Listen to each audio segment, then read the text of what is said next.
2 মাসে প্রেগনেন্ট অবস্থায় বসে আছে বাসর ঘরে অনু। উদয়ের সাথে আজই বিয়ে হয়েছে অনু। উদয়ের অমতেই বিয়েটা হয়েছে। তীব্র ঘৃণা নিয়ে উদয় বিয়ে করেছে অনুকে। উদয় জানেও না যে ওর যার সাথে বিয়ে হয়েছে সে প্রেগনেন্ট। ঘটনাটা জানলে কি রিয়েক্ট করবে সেটাও জানে না অনু। ভয়ে থরথর করে কাঁপছে অনু। উদয় এ বিয়েতে কোনোভাবেই রাজি ছিল না। উদয়ের বাবা জোর জবরদস্তি করে বিয়ে দিয়েছে অনুর সাথে। উদয় বিয়ের আগে অনুকে বলেই দিয়েছে সে বিয়ে করতে চায় না, আর বিয়ে করলেও অনু কখনো সুখী হবে না। সে অনুকে স্ত্রীর মর্যাদা দিতে পারবে না, তাই অনু যেন উদয়কে বিয়ে না করে। উদয়ের সাথে বিয়ে ঠিক হওয়া নিয়ে উদয় অনেক বাজে ব্যবহারও করেছে, কিন্তু অনু নিরুপায়, তাই উদয়কে ইচ্ছার বিরুদ্ধে হলেও বিয়ে করতে হলো। এমনিতেও উদয়কে অনুর কোনোদিনও পছন্দ ছিল না। এর আগে অতীতে ঘটে গিয়েছে অনেক ঘটনা, যার রেস ধরে উদয় অনুকে এক বিন্দু পছন্দ করে না। কিন্তু ওর অপছন্দের সেই কারণটা খুঁজে পেলাম না। সিগারেট টানতে টানতে রুমে প্রবেশ করলো উদয়। উদয়ের চোখে মুখে স্পষ্ট রাগের বলি রেখা ফুটে উঠেছে। উদয় রুমে এসে সোফায় বসে একটার পর একটা সিগারেট টেনে যাচ্ছে। গায়ের শেরওয়ানি খুলে ফ্লোরে ফেলে দিল। রাগে ফুঁসছে আর ওয়ালে নিজের হাত দিয়ে নিজেই ঘুষি দিচ্ছে। অনু উদয়কে দেখে খাট থেকে নিচে নেমে সালাম করতে গেল। উদয় সাথে সাথেই অনুকে লাথি মেরে ফেলে দিল আর চুলের মুঠি ধরে তুলে বলে, আমি তোকে কোনোদিন নিজের বলে মেনে নিব না। ঘেন্না করি তোকে আমি। এই বিয়ে আমি মানি না। আমার জীবন থেকে দূর হয়ে যা তুই। তোর মতো মেয়েরা সবই পারে। ছলনাময়ী নারী। তোর মতো নারীকে স্পর্শ করাটাও পাপের। চোখ দিয়ে টপ টপ করে পানি পড়ছে অনুর। যে উদয় অনু বলতে পাগল ছিল, সে আজ অনুকে ঘৃণা করে। উদয়ের গাল দিয়ে আজও সেই বিশ্রী গন্ধটা পাচ্ছে। উদয় আজও আবার মদ খেয়েছে। উদয়ের এই নেশাটা যে অনু বড্ড ভয় পায়। এই নেশার জন্য অনুর জীবনে অনেক কিছু ঘটে গিয়েছে। অনুর জীবনটা অভিশপ্ত হয়ে গিয়েছে এই নেশার জন্য। এই নিয়ে 2বার নেশা করতে দেখলো উদয়কে। উদয় রিয়েক্ট দেখে অনু ঠিক করলো সে উদয়কে বলবে তার প্রেগনেন্সির কথা, কারণ এটা উদয়ের জানা উচিত। আজ না হয় কাল ঠিকই জানবে, তখন আরো বেশি ভুল বুঝবো অনুকে। বিগত 2 মাসে হাজারবার চেষ্টা করেও অনু উদয়ের সাথে কথা বলতে পারেনি। অনুর নাম্বার ব্লক করা। অনুকে দেখলেই উদয় সেখান থেকে চলে যায়। অনু নিজেও জানে না সে কি করেছে। অনু ভয় ভয় মন নিয়ে বলল, উদয়, আমার তোমাকে কিছু বলার আছে। কি বলবি তুই? তোর কোনো কথা শুনতে রাজি নই আমি। এই কথাটা যে শুনতেই হবে উদয়, এটা না বললে ভীষণ অন্যায় হবে। উদয় রাগান্বিত চোখ নিয়ে তাকালো। আমি মা হতে চলেছি উদয়। কি বললি তুই? মা হতে চলেছিস? পুরো কথাটা না শুনেই উদয় আমাকে প্রচণ্ড মায়ের শুরু করে। পুরো শরীর রক্তাক্ত করে ফেলে। নেশা অবস্থায় উদয়ের হয়তো খেয়ালই নেই ও একটা মানুষকে মারছে। উদয় মারতে মারতে নিজের সমস্ত রাগ ছাড়তে লাগলো। যে উদয় আমার জন্য মানুষকে মারতো, সে আজ আমাকেই মারছে। প্লিজ উদয়, আমাকে এইভাবে মেরো না, তাহলে বাচ্চাটার ক্ষতি হবে। আমি ওকে পৃথিবীতে আনতে চাই। কিসের বাচ্চা? কার বাচ্চা? কার পাপ পেটে নিয়ে আমার ঘাড়ে উঠেছিস? চরিত্রহীনা নারী, লজ্জা করে না?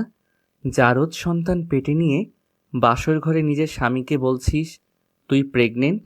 পৃথিবীতে তুই কি একমাত্র মেয়ে যে বাসর ঘরে অন্যের পাপের চিহ্ন নিয়ে নিজের স্বামীকে বলে সে প্রেগনেন্ট? যার বাচ্চা সে কি এই বাচ্চাটা পেটে দিয়ে ছেড়ে দিয়েছে? সেই পাপ তুই আমার ঘাড়ে চাপাতে চাস? উদয়, আমার কথা শোনো। চুপ, একদম চুপ। তোর কি লজ্জা বলে কিছুই নেই? আমার জীবনটা এভাবে নষ্ট করে কি শান্তি পেলি বল? আমি কালই সবাইকে ডেকে বলবো তোর এই চরিত্রহীনার আসল রূপ। তোর বাবার নাম্বার দে, তাকেই আগে বলি। উদয়, অনেক বলেছ, আর না। এই বাচ্চার কারণ না, তোমারই। আমারই। সিরিয়াসলি বিয়ে হলো আজ আমাদের। আমি তোকে স্পর্শ করার আগেই তুই মা হয়ে গেলি। অভিনয়টা ভালো ছিল, কিন্তু গল্পের থিমটা ভালো মেলেনি প্রেয়সী। এই বাচ্চা যে তিহানের, আমি কি জানি না ভেবেছিস? আমি সব কিছু নিজ চোখে দেখেছি। উদয়, মনে করে দেখো ভালো হবে। এই বাচ্চা তোমারই উদয়। ছি তিহান ভাইয়ার। কেন হবে এ বাচ্চা? আমাকে এত বড় অপবাদ দিও না। একটা মিথ্যা বলবি না আর তুই। তুই এক্ষুনি বেরো এ বাড়ি থেকে। উদয়, এ নেশাক্ত অবস্থায় তোমার কিছুই মনে নেই। নেশা কাটুক, মনে পড়বে। আমি সামান্য একটু ড্রিঙ্কস করেছি, তার মানে এটা নয় আমার কিছুই মনে পড়বে। উদয়, আজও তুমি নেশাক্ত, সেদিনও নেশাক্ত ছিলে, তারই ফল এটা। ফ্ল্যাশব্যাক। ছোটবেলা থেকেই উদয় অনুকে পছন্দ করে। অসংখ্যবার প্রপোজও করেছে, কিন্তু অনু কোনোদিন উদয়কে পছন্দ করতো না। উদয়কে কেন অনু পছন্দ করতো না সেটা উদয় নিজেও জানে না। অনু নিজেই বুঝতো না কেন তার উদয়কে পছন্দ নয়। ছোটবেলা থেকে ডিস্টার্ব করতো বলে অনুর একটা বিরক্তি ছিল উদয়ের প্রতি। উদয় আর অনু এক পাড়াতেই মানুষ হয়েছে, পাশাপাশি তাদের বাসা। উদয়ের মা বাবারও অনুকে পছন্দ ছিল অনেক। উদয় আর অনুর বিয়েতে সবাই রাজি থাকলেও শুধু অনু রাজি ছিল না। অনুর মা বাবা হাজারবার বুঝালেও অনু কখনো রাজি হয়নি বিয়েতে। দুই পরিবারের অত্যন্ত ভালো রিলেশন। এই বিয়েটা নিয়ে ছোটবেলা থেকেই কথা হচ্ছে, কিন্তু অনুর জন্য কিছুই হয়নি। সেদিন মুষলধারে বৃষ্টি হচ্ছিল, বাইরে প্রচুর বজ্রপাত হচ্ছিল। কালবৈশাখী ঝড়ের দিন ছিল সেদিন। অনু ভিজতে ভিজতে উদয়ের বাড়িতে গিয়েছিল। অনু উদয়ের বাড়ির সামনে আসতেই ঝড় বৃষ্টি শুরু হয়। সেদিন বাড়িতে কেউ ছিল না। অনু ভিজে খুব কাঁপছিল। এদিকে কারেন্টও ছিল না। অনু উদয়দের বারান্দায় দাঁড়িয়েছিল। এমন সময় উদয় এসে অনুর পাশে দাঁড়ায়। উদয় বলে, এ কি অনু, তুমি এখানে? উদয়ের কথাগুলো কেমন জানি লাগছিল। অনু বুঝতে পেরেছিল উদয় নেশা করেছে। এমন সময় বাইরে প্রচন্ড জোরে বজ্রপাত হয়। অনু ভয়ে উদয়কে জড়িয়ে ধরে। অনুর ভেজা শরীর দেখে নেশাক্ত উদয় মাদকতায় হারিয়ে যায়। অনুকে নিজের সাথে শক্তভাবে জড়িয়ে ধরে। অনু জোর করেও নিজেও সরাতে পারেনি। উদয় সেদিন হারিয়ে গিয়েছিল অন্য জগতে। অনুর উদয়ের সেদিন শারীরিক সম্পর্ক হয়ে যায়। অনু উদয়ের হাত পা ধরে অনুরোধ করেছিল, কিন্তু উদয় কোনো কথাই সেদিন শুনেনি। সেদিন ঝড় বৃষ্টি শেষে অনু কাঁদতে কাঁদতে বাড়িতে ফিরে আসে, কিন্তু কাউকে বলতে পারেনি সে রাতের কথা। এরপর অনুর প্রেগনেন্সি ধরা পড়ে। অনুর রিপোর্টটা পাওয়ার পরে উদয়ের বাবাকে বলে, কাকু, আমি উদয়কে বিয়ে করতে রাজি আছি, আপনি আজই বিয়ের ব্যবস্থা করুন। উদয়ের বাবা সেদিন অবাক হয়ে যান। সত্যি কি অনু বিয়েতে রাজি? এতদিন অনুরোধ করার পরও তো অনু রাজি ছিল না। উদয়ের বাবা অবাক হয়ে বলে, মা অনু, তুমি আজ হঠাৎ রাজি? আমি কিছু বুঝতে পারলাম না। অনু প্রেগনেন্সি রিপোর্টটা উদয়ের বাবার হাতে ধরিয়ে দিয়ে বলে, কাকু, আমি মা হতে চলেছি উদয়ের সন্তানের। পৃথিবীতে যে কোনো মেয়ে হলে হয়তো এই বাচ্চা নষ্ট করে ফেলতো, কিন্তু আমি পারবো না। আমার পেট থেকে উদয়ের চিহ্ন আমি মুছে ফেলতে পারবো না। আমি আমার বেবির উপস্থিতি অনুভব করতে পারি। আমি উদয়ের পরিচয়ে ওর জন্ম দিতে চাই। অনু যে মিথ্যা বলার মেয়ে নয় সেটা উদয়ের বাবা জানে। অনু সেদিন রাতের ঘটনা খুলে বলে উদয়ের বাবাকে। উদয় সেদিন বিয়েতে রাজি ছিল না। অনুর প্রতি এতটা পাগল থাকার পরেও হঠাৎ উদয়ের কি হয়েছিল, অনুর প্রতি তীব্র ঘৃণা। এই ঘৃণার কারণ কারো জানা নেই। উদয়ের বাবা বিয়ের প্রস্তাব দিলে উদয় এক বাক্য না করে দেয়, কিন্তু উদয়ের বাবার জোরাজোরিতে সেদিন উদয় বিয়ে করতে বাধ্য হয়। কারোর কাছে বিষয়টা ক্লিয়ার না উদয় কেন বিয়ে করবে না। অবশেষে বিয়েটা হলেও উদয় ওনাকে সহ্য করতে পারছে না। এমনকি বাচ্চাটাও সে নিজের বলে স্বীকার করতে চাইছে না। ফ্লোরে পড়ে গোংরাচ্ছে অনু। পুরো শরীর কেটে গিয়েছে, ছটফট করছে ব্যথায়। উদয় একের পর এক সিগারেট টেনেই যাচ্ছে। হঠাৎ উদয়ের খেয়াল হলো অনু সেন্সলেস হয়ে গিয়েছে। উদয় অন্যদিকে ঘুরে অনুর হাতে একটা মলম দিয়ে বলে, এটা সিনেমা পাওনি যে মেরে আবার আদর করে মলম ওষুধ লাগিয়ে দিব? মনে চাইলে এটা লাগিয়ে নিও। আর যারা তোমাকে এ বাড়িতে এনেছে তাদের বলো তোমার দায়িত্ব নিতে। উদয় চৌধুরী তোমার দায়িত্ব কখনোই নিবে না। Good night. ফুলশয্যা মানে প্রতিটা মেয়ের কাছে বিশেষ আর স্পেশাল রাত, কিন্তু অনুর কাছে ছিল কাল রাত্রি। উদয় ফুল দিয়ে সাজানো বিছানাটা তছনছ করে ফেলে। সমস্ত ফুলগুলো ছিঁড়ে একাকার করে পুরা রুমে ছড়িয়ে ছিটিয়ে রাখে। রুমের জিনিসপত্র ভাঙাচোরা করে। অনুকে প্রচন্ড মারধর করে। রক্তাক্ত শরীর নিয়ে ফ্লোরে পড়ে রইল অনু। উদয় চোখ রাঙানি দিয়ে বলল, ওষুধ লাগিয়ে নে। ওষুধ না লাগিয়ে কি প্রুভ করতে চাস? বাসর ঘরে তোর স্বামী তোকে টর্চার করেছে, আমি নারী নির্যাতনকারী, কি এসব প্রুভ করতে চাস? তো দুনিয়ার সবার কাছে আমাকে খারাপ প্রমাণিত করতে চাস? এটাই তোর উদ্দেশ্য? আমার নামে মামলা করে কি কাবিনের টাকা উদ্ধার করবি? এই টাকার জন্যই তো তুই বিয়েটা করেছিস। তিহানের বাচ্চা, আমার বাচ্চা বলে দাবি করে আমার সাদাসিধা বাবার মাথাটা খেয়েছিস। মেয়ে মানুষের গায়ে হাত তোলা পুরুষদের আমি ঘেন্না করি, কিন্তু আজ আমাকে তুই বাধ্য করলি এমন জঘন্য কাজ করতে। আমি কি কারণে এমন করছি সেটা তো কেউ জানতেও পারবে না। অনুর উদয়কে এই মুহূর্তে কিছুই বলার সাহস নেই। পেটে হাত দিয়ে চেপে ধরে কাঁদছে শুধু। উদয় বলে, এভাবে কেঁদে আমাকে ইমোশনাল ব্ল্যাকমেইল করা যাবে না অনু। ভাবিস না এভাবে কাঁদলে আমি নিজে ওষুধটা লাগিয়ে দিব। তোর এই কষ্ট পেতে দেখে আমার অনেক আনন্দ লাগছে। মনে করে দেখ এভাবে আমি কত কেঁদেছি। তুই আমার ইমোশনের কোনো গুরুত্বই দিসনি। সেদিন আমারও এমনই কষ্ট হতো। রাগ করতে করতে নেশাক্ত অবস্থায় অচেতন হয়ে পড়ল উদয়। বেডের এক সাইডে হাত পা চারদিকে ছড়িয়ে শুয়ে আছে উদয়। কোনো হুঁশ নেই। অনু ব্যথায় কোকড়াতে কোকড়াতে অনেক কষ্ট উদয়কে ঠিক করে শুয়ে দিল। মাথার নিচে বালিশ দিয়ে দিল। উদয়ের গায়ে একটা চাদর দিয়ে দিল। উদয় শুয়ে আছে একটা বাচ্চার মতো। মুখটা দেখতে অনেক ইনোসেন্ট লাগছে। অনু চোখের পানি উদয়ের মুখে টপ টপ করে পড়ল। রুমের সমস্ত ফুলগুলো ঝাড়ু দিয়ে এক জায়গায় করে অনু একটা অড্রপের ড্রয়ারে রেখে দিল। কেন যেন বাসরের ফুলগুলো ফেলতে ইচ্ছে হলো না। রুমের ভাঙাচোরা জিনিস গোছাতে গিয়ে অনু একটা অদ্ভুত জিনিস দেখলো। অনুর মাথার একটা কাঁটাও পড়ে আছে। আজ থেকে 2 বছর আগে অনু চুল কোপা করে চুলের কাঁটা দিয়ে বেঁধেছিল। উদয় সেই কাঁটাটা খুলে অনুর চুলগুলো খুলে দিয়েছিল। খোলা চুলে অনুকে প্রাণ ভরে দেখছিল উদয়। সেদিন উদয়ের পরনে ছিল ব্লু জিন্স আর সাদা টি শার্ট, আর অনুর পরনে ছিল সাদা গাউন। এই চুলের কাঁটাটা নেওয়ার জন্য অনু অনেক চেষ্টা করেছিল, কিন্তু উদয় কিছুতেই দিয়েছিল না। এই 2 বছর উদয় নিজের কাছে যত্ন করে রেখে দিয়েছে। সেদিনের উদয় আর আজকের উদয় অনেক বেশি চেঞ্জ হয়ে গিয়েছে। উদয়ের এমন কাজ দেখে উদয়কে এখন গুন্ডা বদমাশ মনে হলো। উদয় আসলে এমন ছিল না। বিগত 2 মাসে কি এমন ঘটে গিয়েছে যার জন্য উদয় নেশা করা শুরু করেছে? অনুকে চোখের বিষ মনে করে। অনু নিজে ওষুধটা লাগিয়ে বালিশ ছাড়া ফ্লোরে শুয়ে রইল। কখন ভোর হয়েছে অনু জানে না। উদয়ের অভ্যাস রোজ সকাল 6টায় ঘুম থেকে উঠে এক্সারসাইজ করা। বাবা মায়ের একটাই ছেলে উদয়। লেখাপড়াতে অনেক ভালো, ডাক্তারি পাশ করেছে এবার। মিডিয়াম গড়ন শরীরের, গায়ের রং ফর্সা। স্কুল লাইফ থেকে চুল একটু বড় রাখতে ভালোবাসে উদয়। সিল্কি চুলগুলো কপালে এলোমেলো ভাবে পড়ে থাকে। রোজ দিনের মতো উদয় আজও ভোর 6টায় ঘুম থেকে উঠেছে। ঘুম থেকে উঠে চশমাটা পরে নিচে তাকিয়ে দেখে গুটিসুটি মেরে শুয়ে আছে লাল বেনারসি পরে অনু। মাথার নিচে বালিশও নেই। উদয় খেয়াল করে তার শরীরের বিভিন্ন অংশে রক্তের দাগ। উদয় অবাক হয়ে যায় দেখে এই দাগগুলো কিভাবে এসেছে। উদয় খেয়াল করে বিছানায় অনুর এক কানের দুল পড়ে আছে। উদয় বুঝতে পারে অনু এসেছিল তার কাছে। রাগে অনুকে ডাকতে যাবে, ঠিক তখনই অনু শরীরে শুকানো রক্তগুলো দেখতে পায়। উদয় কিছু একটা ভেবে অনুকে আর ডাকে না। উদয় বুঝতে পারে কাল রাতে অনু তাকে ঠিক করে শুয়ে দিয়েছে। উদয় ট্রাউজার আর গেঞ্জি পরে জগিং এর জন্য বের হয়। উদয় দেখে খুব ভোরে কাজের বুয়া বাগান ঝাড়ু দিতে এসেছে। উদয় বুয়াকে ডেকে বলে, সালেহা খালা শুনো তো। সালেহা খালা বলে, উদয় বাবা বলো। খালা, অনুর ফ্লোরে শুয়ে আছে, ওর গায়ে একটা চাদর দিয়ে দাও আর মাথার নিচে বালিশটা দিয়ে দাও। সালেহা খালা একটা চাদর আর বালিশ দিয়ে অনুর শরীর ঢেকে দেয়।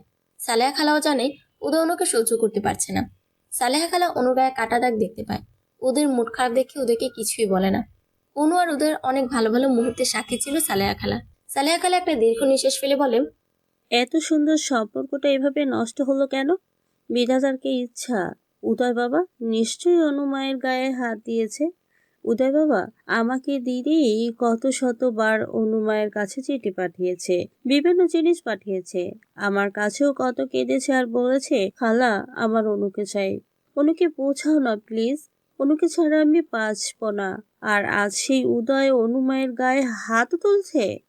মানুষ মাত্রই পরিবর্তনশীল, এটার জ্বলন্ত উদাহরণ বুঝি উদয়। সকালে উদয় বাগানে জগিং করছে। জগিং করে ঘেমে নিয়ে একাকার অবস্থা। উদয় টাওয়াল দিয়ে ঘাম মুছতে মুছতে রুমে প্রবেশ করে দেখে অনু এখনো শুয়ে আছে। উদয় ওয়াশরুমে প্রবেশ করে আলমারি থেকে একটা ট্রাউজার আর গেঞ্জি নিয়ে শাওয়ার ছেড়ে দাঁড়িয়ে আছে উদয়। কাল রাতে নেশাক্ত অবস্থায় অনুকে প্রচন্ড মারধর করার পর নিজের কাছে নিজের খারাপ লাগছে উদয়। শাওয়ার ছেড়ে আধা ঘন্টা দাঁড়ানোর পর ওয়াশরুম থেকে ট্রাউজার আর গেঞ্জি পরে চুল ছাড়তে ছাড়তে বেরোলো উদয়। উদয়ের চুলের পানি অনু চোখে মুখে পড়তেই ঘুম ভেঙে গেল অনুর। অনুকে সজাগ হতে দেখে থমকে যায় উদয়। অনু ফ্লোর থেকে উঠতে পারছে না, পুরা শরীর ব্যথা। উদয়ের হেল্প করতে ইচ্ছা করলেও অনুর প্রতি ঘৃণা উদয়কে এগোতে দিচ্ছে না। অনু সোফা ধরে কষ্ট করে উঠলো। অনু উদয়ের দিকে ক্লান্তি মাখা মুখ নিয়ে তাকালো। উদয় বুঝতে পারছে অনু তার দিকে তাকিয়ে আছে। বুঝেও উদয়ের চোখ অন্যদিকে। টাওয়ালটা বেডে ফেলে দিয়ে ট্রাউজারের 2 পকেটে হাত গুজে স্ট্রং দাঁড়ালো। এভাবে ভারী কাপড় আর গহনা পরে কেন ঘুমানো হয়েছিল শুনি? এগুলো পরে ঘুমানো যায় আদেও? এগুলো চেঞ্জ করে নাও। দাঁতে দাঁত চেপে রাগি রাগি কণ্ঠে বলল উদয়। আমি কোনো ড্রেস আনিনি বাসা থেকে। বিয়েতে তো প্রচুর শাড়ি উঠেছে, সেগুলো আম্মু সব তোমার জন্যই রেখে দিয়েছে, সেখান থেকে নিয়ে নিতে। আম্মু তো বলেই দিয়েছে ওগুলো সব তোমার। চেয়ে নেব। কাল রাতে আমার মাথার নিচে বালিশ গেল কিভাবে? আমি দিয়েছিলাম। How dare you, how dare you to touch me? বলেই উদয় দাঁতে দাঁত চেপে অন্যদিকে তেড়ে এলো। তুমি কোন সাহসে আমাকে স্পর্শ করেছ? আমার গা ঘিন ঘিন করছে এটা ভাবতে যে তুমি আমাকে স্পর্শ করেছ। পরিণতি অনেক ভয়াবহ খারাপ হবে ভবিষ্যতে। আমার কাছে আসার চেষ্টা করলে, স্পর্শ করতে হলে তোমার পেটের এই পাপের ফসল যার তার কাছে যেও। ছি, আমি ভাবতেও পারছি না অন্যের অপবিত্র ফসল নিয়ে আমার ঘরে তুমি। বাবা আমার কথা বিশ্বাস করবে না জানি, কিন্তু যেদিন সত্যিটা জানবে সেদিন বুঝবে। কাঁদতে কাঁদতে হিসকি তুলতে তুলতে অনু বলে, উদয় প্লিজ নিজের অনাগত সন্তানকে এইভাবে অপমান করো না। সিরিয়াসলি? বাচ্চা কিভাবে হয় আমি কি সেটা জানি না নাকি আমি অবুঝ? আমার কিছুই বোঝার ক্ষমতা নেই। অন্য আমি নিজ চোখে দেখেছি তোমাকে আর তিহানকে। কি বারবার তিহান তিহান করছো? কে তিহান? কিসের তিহান? তিহানের সাথে বারবার আমার নামটা কেন জুড়িয়ে দিচ্ছ? সে আমার বড় ভাইয়ের মতো। স্টপ ইট অনু, আর নেওয়া যাচ্ছে না। এমন সময় সালেহা খালা নাস্তা খাওয়ার জন্য ডাকতে এলো অনু আর উদয়কে। অনু খালাকে বলে আমি ফ্রেশ হয়ে আসছি। অনু একটা সুতির শাড়ি দিবেন, যাইতে বলল। সালেহা খালা একটা লাল হলুদ প্রিন্টের শাড়ি এনে দিল। অনু শাড়িটা পরে নিচে গিয়ে উদয়ের মা বাবাকে সালাম করলো। উদয়ের মা বলে, অনু এভাবে ঝুঁকে সালাম করো না, তুমি অসুস্থ, এভাবে ঝুঁকো না। নাস্তার টেবিলে অনু, উদয়ের মা বাবা বসে আছেন উদয়ের জন্য। এমন সময় উদয় রেডি হয়ে ফোন চাপতে চাপতে বেরিয়ে গেল। উদয়ের বাবা বলে, কোথায় যাচ্ছ নাস্তা না খেয়ে উদয়? উদয় রেগে গিয়ে বলল, ওই মেয়েটার সাথে নাস্তা খাওয়া আমার পক্ষে সম্ভব নয়। উদয়, বাড়াবাড়িটা একটু বেশি করছো তুমি। তুমি অনুর সাথেই নাস্তা খাবে। উদয় ডোন্ট কেয়ার ভাব নিয়ে বেরিয়ে গেল। এই অবৈধ সন্তান নষ্ট না করলে তোকে আমার বাড়ি থেকে বের করে দিব। বলেই উদয় অনুর চুল ধরে ঝাঁকুনি দেয়। এই বাচ্চা কিছুতেই আমি আমার পরিচয়ে জন্ম দিতে দিব না। সমাজের কাছে তুই তোর সম্মান বাঁচাতে আমার জীবনটা নষ্ট করলি কেন? তোকে আমি 7 দিন সময় দিলাম, যদি এর মাঝে এই বাচ্চার ব্যবস্থা না করিস তাহলে আমার থেকে খারাপ কেউ আর হবে না। আর শোন, ভুলেও মা বাবাকে বলবি না আমি তোকে বাচ্চা নষ্ট করতে বলেছি। তুই বলবি তোর বেখেয়ালে কিভাবে নষ্ট হয়েছে, আমি জানি না। অনু অবাক হয়ে তাকিয়ে থাকে উদয়ের দিকে। অনুর চোখ দিয়ে ঝরে চলেছে অঝোর ধারার পানি। উদয়কে সে কিভাবে বোঝাবে, বোঝানোর ভাষা খুঁজে পাচ্ছে না। সকালে রাগ করে না খেয়ে বেরিয়ে গিয়েছে, আর সন্ধ্যায় এসে আবার রাগারাগি করছে। উদয় আবার উত্তেজিত হয়ে বলে, এভাবে চুপ আছিস কেন? চুপ থেকে আমার কথা এড়িয়ে যাচ্ছিস। আমি কি বলবো উদয়? যে বাবা নিজের সন্তান মেরে ফেলার জন্য বউয়ের গায়ে হাত তোলে, তাকে বলার মতো কিছুই নেই আমার। শোন অনু, এই বাচ্চা যদি আমার হতো তোকে আজ মাথায় করে রাখতাম আমি। আমার সন্তানকে এই পৃথিবীতে আনার জন্য সব রকম যুদ্ধ আমি করতাম, কিন্তু তিহানের সন্তানকে কেন আমি আমার সন্তান বলে পরিচয় দিব? উদয়, আল্লাহর দোহাই লাগে, এই তিহার নামটা বলে অন্তত আমাকে অসম্মান করো না প্লিজ। আমি নিতে পারছি না। তুমি কি ভুলে গিয়েছো সে রাতের কথা? কোন রাত? আজ থেকে 2 মাস আগে।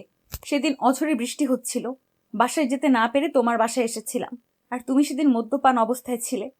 সেদিন তুই আমাকে মদ্যপান করতে বাধ্য করেছিলি অনু। এখনো মনে পড়লে বুকের মাঝে চিনচিন ব্যথা অনুভব হয় আমার। সেই কষ্ট আমি নিতে পারি না। অনুর মনে প্রশ্ন জাগে, উদয় তিহানের কথা কেন বলে বারবার? তিহানের সাথে আসলে কি? অনু সেদিন রুমের বাইরে গিয়ে তিহানকে ফোন করে।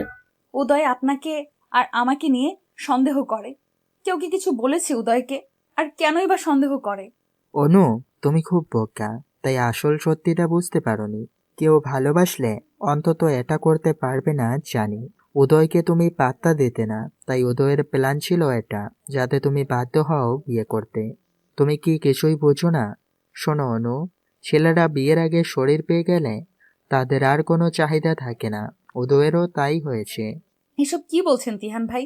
এমন সময় উদয় ফোনটা কেড়ে নিয়ে বলে, বাহ, লজ্জা করে না তোর এক্ষুনি বের হ আমার বাসা থেকে। আজ আমি মা বাবাকে সবটা খুলে বলবো, তোর সব পাপের কাহিনী আজ জানাবো সবাইকে। কি ভেবেছিস কি তুই? উদয় অনুর হাত ধরে টানতে টানতে নিচে নিয়ে গেল। উদয়ের বাবা উদয়ের গালে জোরে একটা থাপ্পড় মেরে বলে, অনেক হয়েছে। মেয়েটাকে এভাবে টানতে টানতে কোথায় নিয়ে যাচ্ছে? মেয়েটা যে অসুস্থ সে কথা কি ভুলে যাচ্ছ? বাহ বাবা বাহ, থাপ্পড়টা আমাকেই মারলে। আমি কেন ওকে পছন্দ করছি না সেটা ওর কাছেই জিজ্ঞেস করো।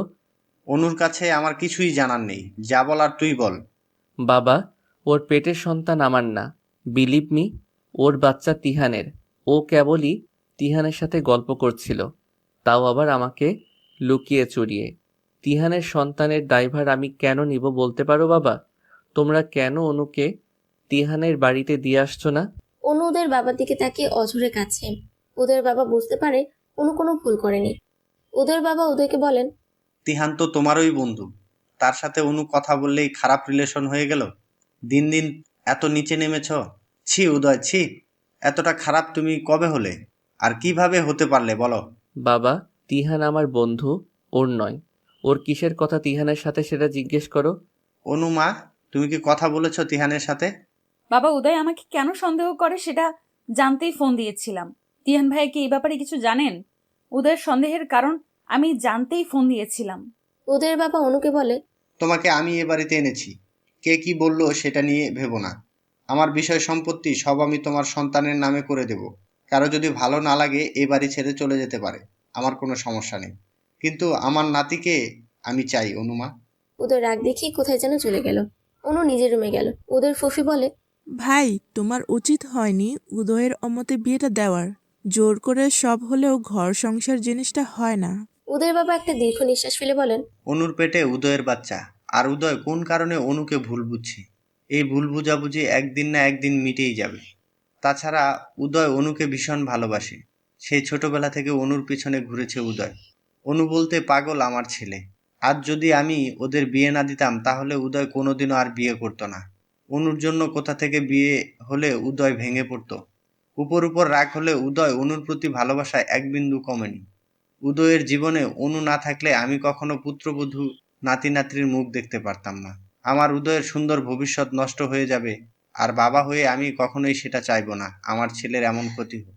কিন্তু আমাকে জানতে হবে উদয়ের কিসের এত ঘৃণা। আবার একটা জিনিস বুঝতে পারছি না, অনু তো আগে উদয়কে পছন্দ করতো না, কিন্তু অনু হঠাৎ করে এত নরম হয়ে গেল কেন? অনু তো অত্যাচার সহ্য করে পড়ে থাকার মতো মেয়ে নয়। ও কেন চুপচাপ সব সহ্য করছে? এই সহ্যের কারণ কি? অনু হঠাৎ বদলে গেল কেন? উদয়ের বাবা মা সালেহা খালার সবার মনে এক প্রশ্ন, অনু এমন নিশ্চুপ হয়ে গেল কেন? সেদিন সালেহা খালা অনুকে বলে, মা অনু, তুমি তোমার বাবার কাছে চলে যাও। এখান থেকে কেন এই অত্যাচার সহ্য করছো? তোমার এই কষ্ট সহ্য করতে পারছি না আমি। অনু কেঁদে দিয়ে বলে, আমি উদয়কে ভালোবাসি খালা, আমি ভীষণ ভালোবাসি উদয়কে, তাই ওর প্রেমের চিহ্ন মুছে ফেলতে পারিনি আমি।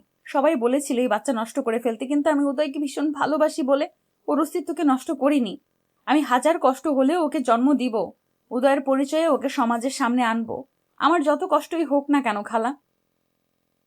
ডাক্তার, বাচ্চাটা আমার স্ত্রীর অবৈধ বাচ্চা। প্লিজ বাচ্চাটা নষ্ট করুন। আমি অনেক কষ্ট করে ওকে হসপিটালে এনেছি। আমার স্ত্রী যেন বুঝতে না পারে। যত টাকা লাগে আমি দিব, তবুও যে কোনোভাবে এই পাপের চিহ্ন মুছে ফেলুন। ডাক্তার বলেন, আপনি কি পাগল? কারো অজান্তে তার সন্তান আমরা নষ্ট করতে পারি না, এটা আইনত অপরাধ।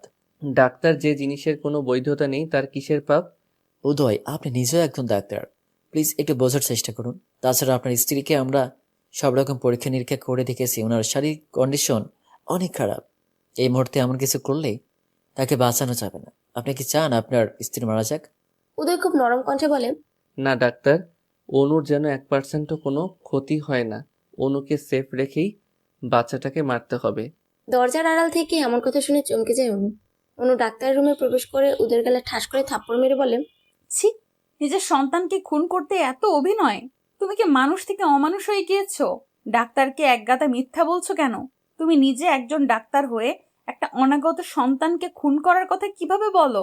শোনো উদয়, আমি এই সন্তানের জন্ম দিব, তার জন্য আমাকে যত যুদ্ধ করতে হয় হোক, তবুও পৃথিবীতে আসবে। তোমার সাথে আর আমি থাকবো না। তুমি আমার সন্তানের জন্য রিস্কি। এখন আমি চলে যাচ্ছি তোমার জীবন থেকে। মনে রেখো, একদিন না একদিন তোমাকে আফসোস করতে হবে। তোমার সন্তানকে বাঁচাতে তুমি মরিয়া হয়ে উঠবে।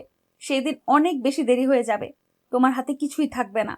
অনু পেটে হাত দিয়ে বলে, পুচকু, তুই ছেলে না মেয়ে আমি জানি না, তবে আমি জানি তুই আমার ভেতরে বেড়ে উঠছিস তুই। তবে তুই কষ্ট পাস না, তোর বাবা তোকে ভালোবাসে না তাতে কি, তোর মা তোকে ভালোবাসে পুচকু, কাঁদিস না। অনু রাগ করে হসপিটাল থেকে বেরিয়ে এলো। উদয় কেন এতটা বদলে গেল?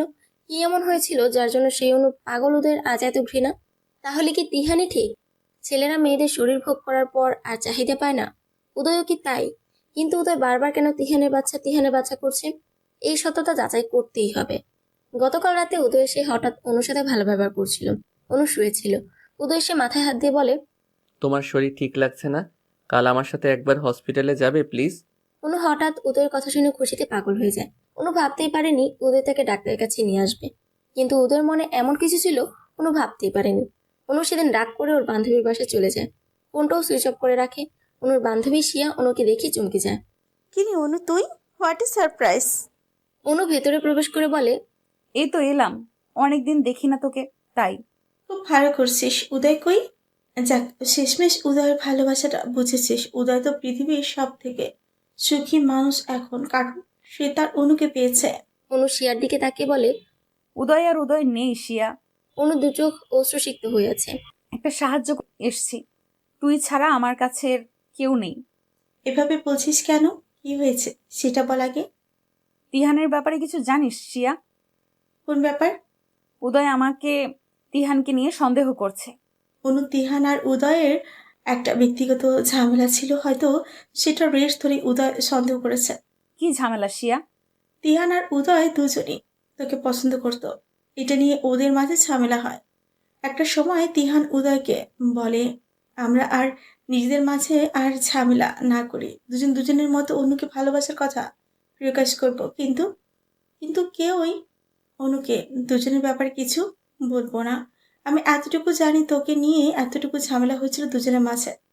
অনু অবাক হয়ে গিয়ে সিয়াকে বলে, তিহান তো আমাকে বোনের মতো দেখে, এখনো বোন ডাকে, আমিও তাকে ভাই ডাকি। তিহান তো কখনো আমাকে প্রস্তাব দেয়নি। বলিস কি, তিহান তো ভীষণ পাগল ছিল তোর জন্য? এটা কিভাবে সম্ভব? তিহান তোকে কখনো প্রপোজই করেনি? না শিয়া, আমি আজই প্রথম জানলাম। তাছাড়া তিহান ভাই খুব ভালোভাবেই জানেন আমি উদয়কে ভালোবাসতাম। আমি একটা সময় উদয়ের প্রেমে পড়ে গিয়েছিলাম। সেই প্রেমটা খুব ভয়ানক ছিল। আমার সব কিছুর সাথেই উদয় মিশে গেছিল, আর সব কিছুর সাক্ষী তিহান ভাই ছিল। আমার প্রেম, আমার ভালোবাসা সবকিছু তিহান ভাইকে বলেছিলাম। তিহান ভাইয়ের সাথে আমার বরাবরই ভালো রিলেশন, সেটা প্রেমের নয়, বন্ধুত্বের। অনু, সিয়া, উদয়, তিহান সবাই স্কুলে একসাথেই পড়তো। তবে অনু উদয়ের একটু জুনিয়র ছিল। এক পাড়ায় বাড়ি হতে ছোটবেলা থেকে রাগ, অভিমান, খুনসুটি সব নিয়ে বড় হচ্ছিল ওরা। কিন্তু ভীষণ পাগলাম করতো অনুর জন্য। প্রথম অবস্থায় অনু প্রেম ভালোবাসার অনুভূতি ছিল না উদয়ের প্রতি, কিন্তু পরবর্তীতে অনুর মনে ফিলিংস জাগে উদয়ের প্রতি। অনু ভালোবাসে উদয়কে, কিন্তু সেই ভালোবাসা প্রকাশ করার আগেই উদয় অনু থেকে দূরে সরে যায়। সেদিন মুষলধারে বৃষ্টি হচ্ছিল। উদয় ফোন দিয়ে অনুকে বলেছিল, অনু, কোনোদিন কি আমার হবি না? ভিডিও কলে অনু দেখেছিল উদয়ের কষ্ট ভরা মুখটা। উদয়ের দু চোখ দিয়ে টপ টপ করে পানি পড়ছিল। উদয় পাগলামি করছিল, ভীষণ পাগলামি। যে পাগলামি দেখে স্পষ্ট বোঝা যাচ্ছিল উদয়ের ভিতরের কষ্ট। অনু বারবার প্রশ্ন করছিল, উদয় প্লিজ এইভাবে কেঁদো না, আমাকে বলো তোমার কি হয়েছে। উদয় সেদিন কান্না ভেজা কণ্ঠে বলেছিল, অনু, আমি তোমাকে খুব ভালোবাসি। আমি জানি তোমাকে আমি কোনোদিন পাবো না। আমি তোমার ভালোবাসার যোগ্য না।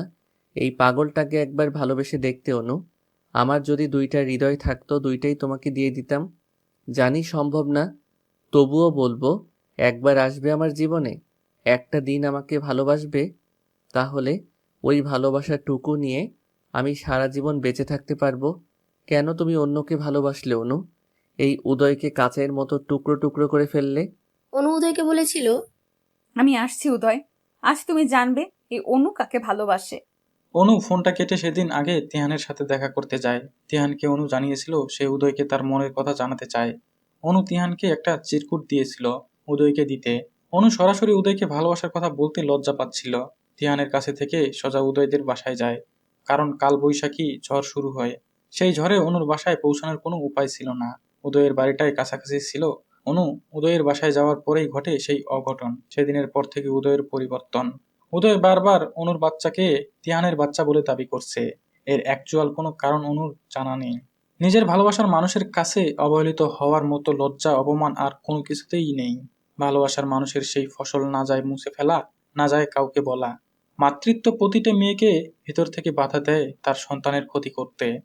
উদয় একদিন সালেহা খালার কাছে একটা সাদা শাড়ি আর কাঠগোলাপের গাজরা পাঠিয়ে বলেছিল, জানি এটা অনু নিবে না, তবুও দিও, কোনোদিন যদি ভালো লাগে পরবে। সেদিন ছিল নববর্ষ। সেদিন অনু সত্যি শাড়িটা পরেছিল। শাড়ি পরে বাসার বাইরে বেরোলে উদয় অস্থির নয়নে দেখছিল অনুকে। অনুকে সাদা শাড়িতে এতটা স্নিগ্ধ লাগে সেটা উদয়ের জানা ছিল না। অনু উদয়ের সামনে এলে উদয়ের হাত পা কাঁপছিল। ভেতর থেকে এক ভয়, লজ্জা কাজ করছিল। উদয় কিছুই বলতে পারছিল না, শুধু বলেছিল, এত সুন্দর তোমাকে কাছ থেকেই প্রথমবার দেখলাম। একবার উদয়ের ভয়ানক জ্বর হয়েছিল, যে জ্বরে উদয়ের কোনো হুঁশ ছিল না। জ্বরের ঘরে শুধু অনু অনু করেছিল।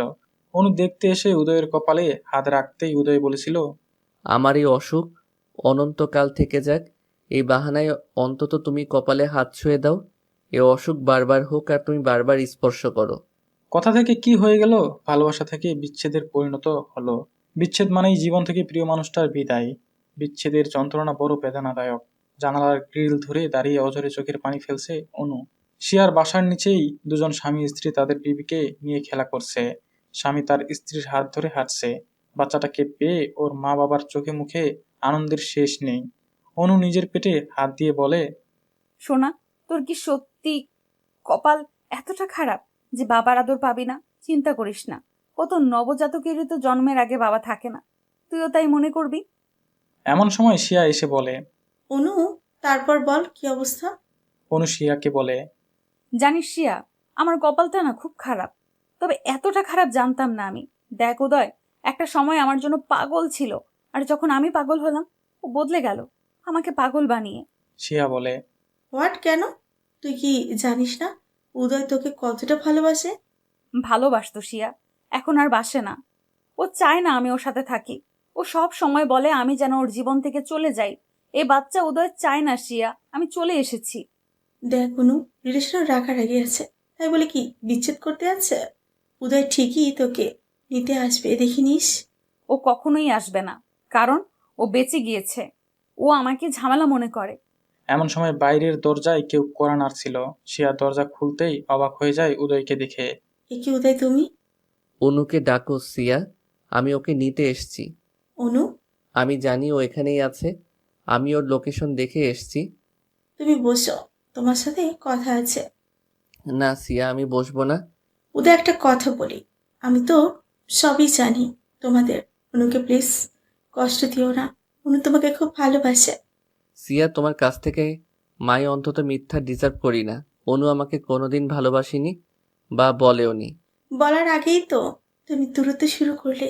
অনুকে কষ্ট দিও না, এমনি অনেক কষ্টে আছে। সিয়া, অনু আমাকে পুড়িয়ে পুড়িয়ে শেষ করে ফেলেছে। অনুর দেওয়া আঘাত আমি ভুলবো না। আমার ভেতরের আমিটাকে কেউ কোনোদিন দেখেনি আর দেখতে পাবেও না। প্লিজ উদয়, কিছু মনের মাঝে না রেখে সবটা ক্লিয়ার করো, ঝামেলার কারণটা খুঁজে বের করো, দেখবি সব অশান্তি মিটে যাবে। সিয়া, সব কিছু কি মেটার মতো? প্লিজ বাদ দাও। এমন সময় অনু এসে বলে। কেন এসেছো? বাড়ি চলো অনু। কেন, আমাকে মেরে ফেলতে, নাকি রাস্তায় নিয়ে আমাকে গাড়ি থেকে ফেলে দিয়ে মারতে চাও? অনু, তুমি ভাবলে কি করে আমি তোমার ক্ষতি করব? জানোয়ারের মতো বাসর ঘরে যে গায়ে হাত তুলতে পারে সে আর কি না করতে পারে।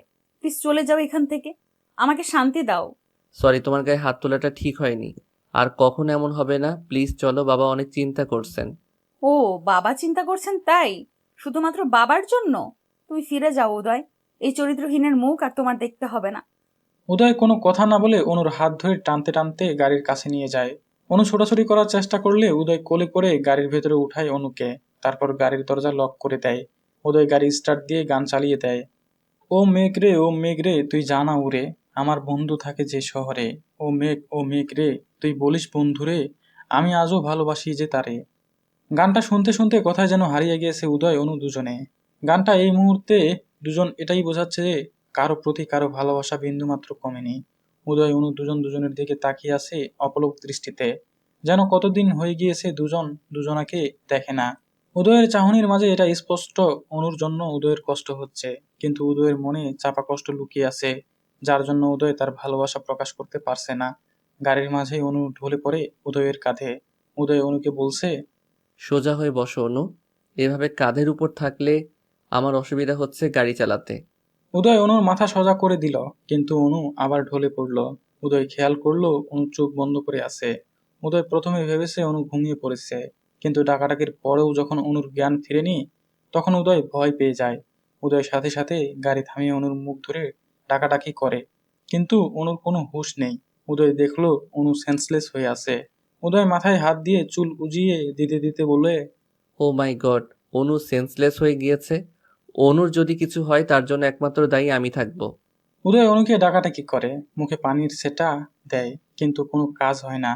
উদয় ভয় পেয়ে যায়, এই ভয় অনুকে হারানোর ভয়। উদয় অনুর দুই গালে দু হাত দিয়ে বলে। অনু, আমি আর কখনো এমন আচরণ করব না। আমি নিজেকে কন্ট্রোল করতে না পেরে এমন করেছি, কিন্তু আমি খেয়াল করিনি এতে তোমার ক্ষতি হতে পারে। তোমার পেটের বাচ্চার বাবা যেই হোক, মা তো তুমি। তোমার খুশির জন্য আমি এটা মেনে নিব। প্লিজ সুস্থ হয়ে যাও। সেন্সলেস অনু পড়ে আছে উদয়ের কাঁধে মাথা দিয়ে। উদয়ের কথা অনুর কানে পৌঁছালেও তার উত্তর দেওয়ার শক্তি হয়তো অনুর ছিল না। ভালোবাসা কি অদ্ভুত, তাই না? যাকে ভালোবাসা হয়, হাজারটা রাগ অভিমান হলেও তার কিছু হলে মনটা বিচলিত হয়ে পড়ে। অনু যদি দেখতো উদয়ের চোখে মুখে তার জন্য এত দুশ্চিন্তা, তাহলে হয়তো অনু সাথে সাথে সেন্স ফিরে পেত। উদয় নিজেও একজন ডাক্তার, অনুর পালস ধরে বুঝতে পারে খুবই নর্মাল। অনুর শরীর প্রচন্ড দুর্বল। গাড়িতে থাকা পানির বোতল থেকে চোখে মুখে পানি সেটা দিলেও সেন্স আসে না অনুর।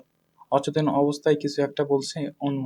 উদয়ের শার্টের কলার হাত দিয়ে শক্ত করে ধরে রেখেছে অনু। অনু কিছু একটা বলছে, উদয় শোনার জন্য অনুর মুখের কাছে কান নিয়ে ঝুঁকে যায়। উদয়, আমাকে ছেড়ে যেও না। আমি কি ভুল করেছি উদয়? কেন আমাকে তুমি কষ্ট দাও? তুমি তো সত্যিই বদলে গিয়েছো। তোমার অনু কি এতটা খারাপ যাকে আর ভালোবাসা যায় না? উদয়, আমি কখনো মিথ্যা বলিনি জীবনে। আমাকে একটা বার বিশ্বাস করো। এই বাচ্চা তোমার। তোমার অনু কোনো পাপের চিহ্ন বহন করতে পারে না উদয়। তোমার অনু কোনো ভুল করেনি উদয়। তোমার বাচ্চাকে মেরো না উদয়। ও তোমার সন্তান। ওর বাবাইকে খুব ভালোবাসে। আমার পেটে কান পেতে শোনো, ও তোমাকে ডাকছে। উদয় অনুর মুখের দিকে তাকিয়ে দেখে চোখ বুজে পড়ে আছে অনু। নিজের অজান্তে কি পক পক করে চলতেছে। উদয়ের চোখে পানি জমেছে। সে অনুকে কখনো এভাবে দেখতে চায়নি। অনুর মুখটা নিষ্পাপ লাগছে দেখতে। উদয় অনুর মুখের দিকে তাকিয়ে ভাবছে, এই ইনোসেন্ট মুখটা কিভাবে কোনো ভুল করতে পারে। তাছাড়া একটা অচেতন মেয়ে কিভাবে মিথ্যা বলতে পারে। অনু যে এখন নিজের কন্ট্রোলে নেই সেটা বুঝতে পারছে উদয়। অচেতন ভাবে কেউ কখনো মিথ্যা বলতে পারে না। উদয় অনুর পেটে কান দিয়ে শুনতে পায় তার বাচ্চার রেসপন্স। পেটের ভেতরে যে আছে তার উপস্থিতি স্পষ্ট বুঝতে পারছে উদয়। কেমন যেন উদয়ের কানে এমন একটা সাউন্ড এলো। বাবাই, মামাকে আর কষ্ট দিও না। মামা তো আমার জন্যই কষ্ট সহ্য করতে। বাবাই, আমি কি ভুল করেছি? আমাকে তুমি একটু ভালোবাসো না? আমার সাথে যাদের জন্ম হবে তাদের বাবাইরা তাদের মাম্মাদের খুব যত্ন করে তারা পৃথিবীতে আসতে পারে সুস্থভাবে। বাবাই, সব দোষই তো আমার, তাই আমাকে তুমি ভালোবাসো না। আমাকে মেরে ফেলো, তবু মাম্মাকে ভালোবাসো। হঠাৎ যেন উদয় অন্য জগতে চলে গিয়েছিল। এগুলা কি শুনলো সে? এই কথাগুলো যেন উদয়কে আরো বেশি যন্ত্রণা দিচ্ছে। হয়তো উদয়ের কল্পনা তাকে এই কথাগুলো বলেছে। উদয় অনুকে গাড়ি চালিয়ে বাড়িতে নিয়ে যায়। সেখান থেকে কোলে তুলে নিজের রুমে নিয়ে যায়। উদয়ের মা বাবা এমন দৃশ্য দেখে খুশিতে আত্মহারা। তারা এটাই চাচ্ছিল, তাদের ছেলে যেন আগের মতো আবার স্বাভাবিক হয়ে যায়। উদয়ের বাবা মা খুশি হলেও কিছুটা চিন্তিত। অনুকে কোলে তুলে নেওয়ার কারণই বা কি? উনি কি তাহলে অসুস্থ? এমন সময় উদয় একজন গাইনি ডাক্তারকে তার বাড়িতে আসতে বলে। উদয়ের ফোন পেয়ে ডাক্তারও চলে আসে। ডাক্তার আসতে দেখে উদয়ের মা বাবা শিওর অনুর কিছু হয়েছে। তখন তারা উদয়ের রুমে যায়। অনুকে এইভাবে পড়ে থাকতে দেখে বলে, বাবা উদয়, অনু মায়ের কি হয়েছে? উদয় বিষণ্ণ মন নিয়ে বলে, মা বাবা দেখো, অনুর সেন্স আসছে না। ও এভাবে পড়ে আছে কেন? অনেক টাইম তো হয়ে গিয়েছে। ডাক্তারবাবু অনুকে চেক করে বলেন, উদয়, তুমি নিজেও একজন ডাক্তার। তোমার সিনিয়র ডাক্তার হিসেবে পরামর্শ দিব, তোমার ওয়াইফকে একটু কেয়ারফুলি রাখো। ওর শরীর কিন্তু অনেক খারাপ। মানসিক চাপে আছে সে। আপনি ওর হাজবেন্ড। ও কি নিয়ে মানসিক চিন্তায় আছে খুঁজে বের করুন। ওনাকে এখন হাসি খুশি রাখুন। ওনার মাঝে যেন ডিপ্রেশন জিনিসটা না থাকে। তাহলে মা বাচ্চা উভয়ের জন্য ক্ষতির কারণ হবে। এমন সময় অনুর সেন্স ফিরে আসে। ডাক্তার অনুকে বলে, মিসেস উদয়, কিসের এত দুশ্চিন্তা? যার উদয়ের মতো হাজবেন্ড আছে তার এত চিন্তা থাকার কথা নয়। উদয় সব পেশেন্টদের মানসিক সাপোর্ট যেভাবে দেই, রোগীর ওষুধ না খেলে উদয়ের সাথে কথা বলে সুস্থ হয়ে যায়। আর সেখানে আপনি এতটা চিন্তিত কেন? এখন থেকে রেস্টে থাকো, কোনো চিন্তা নেই। ডাক্তার বেরিয়ে গেলে উদয়ের বাবা বলে, উদয়, তুমি নিশ্চয়ই মেয়েটার গায়ে হাত তুলেছ। না হলে তো এমনটা হবার কথা নয়। তোমার জন্য মেয়েটা এখন লাইফ রিস্ক। এই জন্যই ডাক্তারি পড়িয়েছিলাম, তোমাকে সারা দুনিয়ার মানুষকে সুস্থ রাখার জন্য। আর নিজের একমাত্র স্ত্রীকে মানসিক প্রেসার দাও? বলো, কি করেছো অন্যর সাথে? উদয় কি বলবে বুঝতে পারছে না। উদয় জানে সে অনুকে কি মারাত্মক প্রেশারটাই না দিয়েছে, কিন্তু বাবাকে সেটা কিভাবে বলবে। উদয় তাকিয়ে আছে অনুর দিকে। অনুকে বলে, তুমি বলো অনু, আমি কি করেছি? বলেই মাথা নিচু করে থাকে উদয়। অনু বলে, বাবা, আজ উদয় কিছুই করেনি। ও আমাকে অসুস্থ দেখে হসপিটালে নিয়ে গিয়েছিল। সেখান থেকে আমার বান্ধবী শিয়ার বাসায় রেখে এসেছিল। আসলে অনেকদিন শিয়াকে দেখি না, তাই সেখান থেকে দুজনে বাইরে খাওয়া দাওয়া করে বাড়িতে ফিরছিলাম। হঠাৎ অসুস্থ হয়ে পড়েছি। এখানে উদয়ের কোনো দোষ নেই বাবা। উদয় মুখে যাই বলুক, আমার কেয়ার করে। অনুর কথা শুনে অবাক হয়ে যায় উদয়ের মা বাবা। তাদের ছেলেটা এভাবে আবার ভালো হয়ে গিয়েছে। ছেলেকে বুকে জড়িয়ে নিয়ে উদয়ের বাবা বলে, তোকে বুকে নিলে যেমন শান্তি লাগে, তেমন তোর সন্তানেরও ভালো লাগবে তুই তাকে বুকে নিলে। জানিস উদয়, ছোটবেলায় তোর মা বকলে তুই ছুটে এসে আমার কাছে লুকাতি, আর আমি তোর মাকে বকে দিতাম। মা বাবা হলো সন্তানের জন্য সব থেকে নিরাপদ আশ্রয়স্থল। উদয়ের মুখে কোনো কথা নেই, কারণ উদয় জানে সে আজ পৃথিবীর সব থেকে নিম্ন কাজটা করেছে। বাচ্চা যারই হোক, এভাবে তাকে নষ্ট করা উচিত নয়। বাচ্চার মায়ের অনুমতি ছাড়া তার সন্তানের ক্ষতি করার অধিকার কারোরও নেই। উদয় ভাবতেও পারেনি অনু আজ মিথ্যা বলবে। এতটা অত্যাচারের পরেও অনু উদয়কে এতটা সম্মান কিভাবে দেখালো? রান্নাঘরে সালাইয়া খালা সব খাবারগুলো ফ্রিজে না রেখে উদয়ের মা বাবার রুমে রেখে দিল। উদয়ের মা বলে, কি ব্যাপার সালেহা, খাবারগুলো ফ্রিজে না রেখে আমাদের রুমে রাখছো যে? এগুলা তো নষ্ট হয়ে যাবে। আপা শুনেন, উদয় বাবা আর অনুর মায়ের সম্পর্ক ভালো করতে আমাদের ওদের সাথে গেম খেলতে হবে। ওরা শিওর বাইরে থেকে খেয়ে আসেনি। উদয় বাবা নিশ্চয়ই রান্নাঘরে খাবার নিতে আসবে, আর এসে যখন দেখবে খাবার নেই, নিজে রান্না করে খাবে। অনু যে বলল খেয়ে আসছে।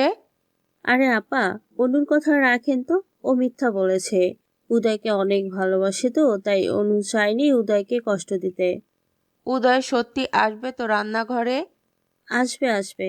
উদয় বারান্দার চেয়ারে বসে একটার পর একটা সিগারেট টেনে যাচ্ছে আর অনুর কথা ভেবে চলেছে। এমন সময়ে ভিতর থেকে অনুর কাশির আওয়াজ আসে। উদয় সিগারেট হাতে অবস্থায় রুমে প্রবেশ করে দেখে সিগারেটের ধোঁয়াতে অনু কাশছে। উদয় দ্রুত সিগারেটটা মুঠো করে আগুন নেভানোর চেষ্টা করে। গম্ভীর মুখ নিয়ে অনুর দিকে তাকিয়ে বলে, সমস্যার কথা মুখে বললেই তো সিগারেটটা ফেলে দিতাম। এভাবে কষ্ট পাওয়ার কি আছে শুনি? ধোঁয়া সামলাতে গিয়ে যে সিগারেটের আগুনে উদয়ের হাতের তালু পুড়ে গিয়েছে সেদিকে খেয়াল নেই উদয়ের। হঠাৎ উদয় উ করে ওঠে আর হাত থেকে সিগারেটটা পড়ে যায়। অনু খেয়াল করে দেখে সিগারেটের আগুন নিভেছে ঠিকই, কিন্তু উদয়ের হাত জ্বলছে। জ্বলন্ত সিগারেটে উদয়ের পুড়ে যাওয়া হাতের দিকে তাকিয়ে আছে অনু। উদয় হালকা ও আ করছে ব্যথায়, কিন্তু অনুকে বুঝতে দিচ্ছে না কিছুই। অনু বলে, উদয় ব্যথা পেয়েছো? এভাবে হাতটা পোড়ালে কেন? নিচে ফেলে দিলেই তো পারতে। মন এত বেশি পুড়ছে হাতের এই পোড়া আমার একটু অনুভব হচ্ছে না। বাইরের পোড়ার গুরুত্ব মানুষ যতটা দেয়, অতটা যদি ভেতর পোড়ার জন্য গুরুত্ব দিত তাহলে জ্বলা পোড়ার যন্ত্রণা কেউ সহ্য করত না। কেন মিথ্যা বলছো উদয়? তোমার হাতে তো ব্যথা করছে। মিথ্যা বলা তো তোমার থেকে শিখলাম অনু। আমার থেকে কিভাবে? ভেবে দেখলে অনেক কিছুই বুঝবে। একটু তো বলো। না খেয়ে দিব্যি সুন্দর সাজিয়ে গুছিয়ে মিথ্যা বলে দিলে যে তুমি রেস্টুরেন্ট থেকে খেয়ে এসছো। এই ডাহা মিথ্যাটা না বললে তো মা ঠিকই খাবার দিয়ে যেত। আমি তো খারাপ মানুষ, আমার জন্য কেন এই এত মিথ্যা বলতে হবে? মিথ্যা বলে আমাকে আরও ছোট করলে। তখন তো সিচুয়েশন তাই বলেছি। আমি চাই না মা বাবার কাছে কোনো কথা শোনো আমাকে নিয়ে। আমাকে নিয়েও তুমি ভাবো অনু? খুব অবাক লাগলো। যাই হোক, তোমাকে এখন খেতে হবে। বসো, আমি রান্নাঘর থেকে খাবার নিয়ে আসি। বলেই উদয় রান্নাঘরে চলে গেল খাবার আনতে। কিন্তু আশ্চর্য ব্যাপার, আজ রান্নাঘরে কোনো খাবার নেই, ফ্রিজও খালি।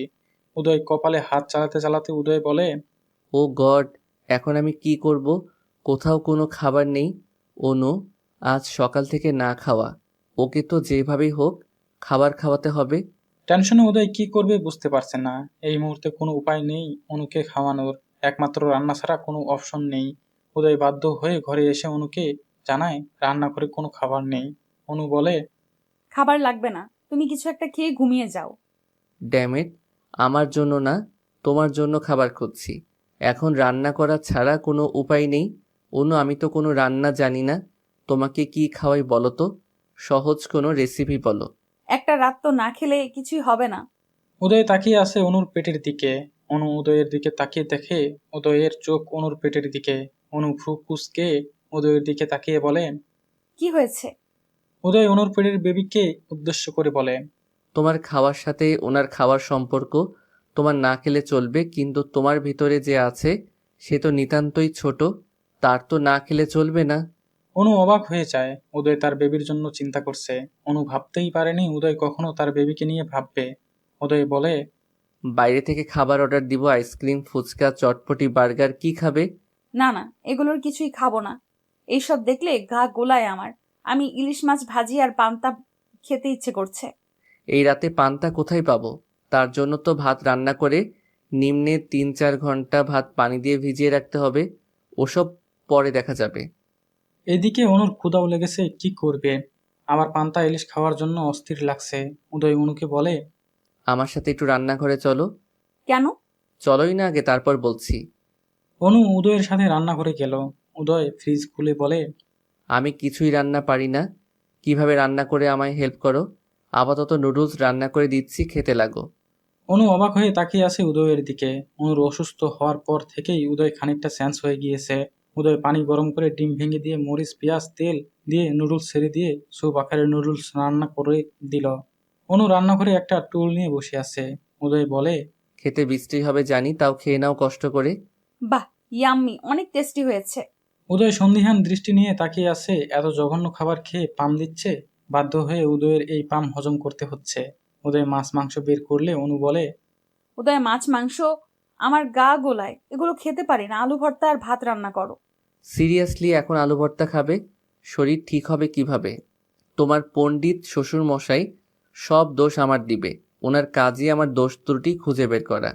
তার বৌমার কোনো দোষই নেই, তাই না? বলবে আমি আলু ভর্তা খেতে জোর করেছি। এত দোষ আমি ঘাড়ে নিতে পারবো না।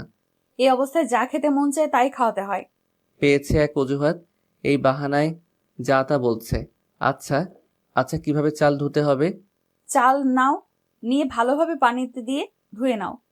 তারপর? প্রেসার কুকারে দাও, দ্রুত হয়ে যাবে। আর পানি কম করে দাও। অনুর কথা মতো প্রেসার কুকারে দিয়ে 10 মিনিটের মানে ভাত রান্না করে ভর্তা করে অনুকে খাওয়ালেও উদয়, সাথে উদয়ও খেয়ে নিল।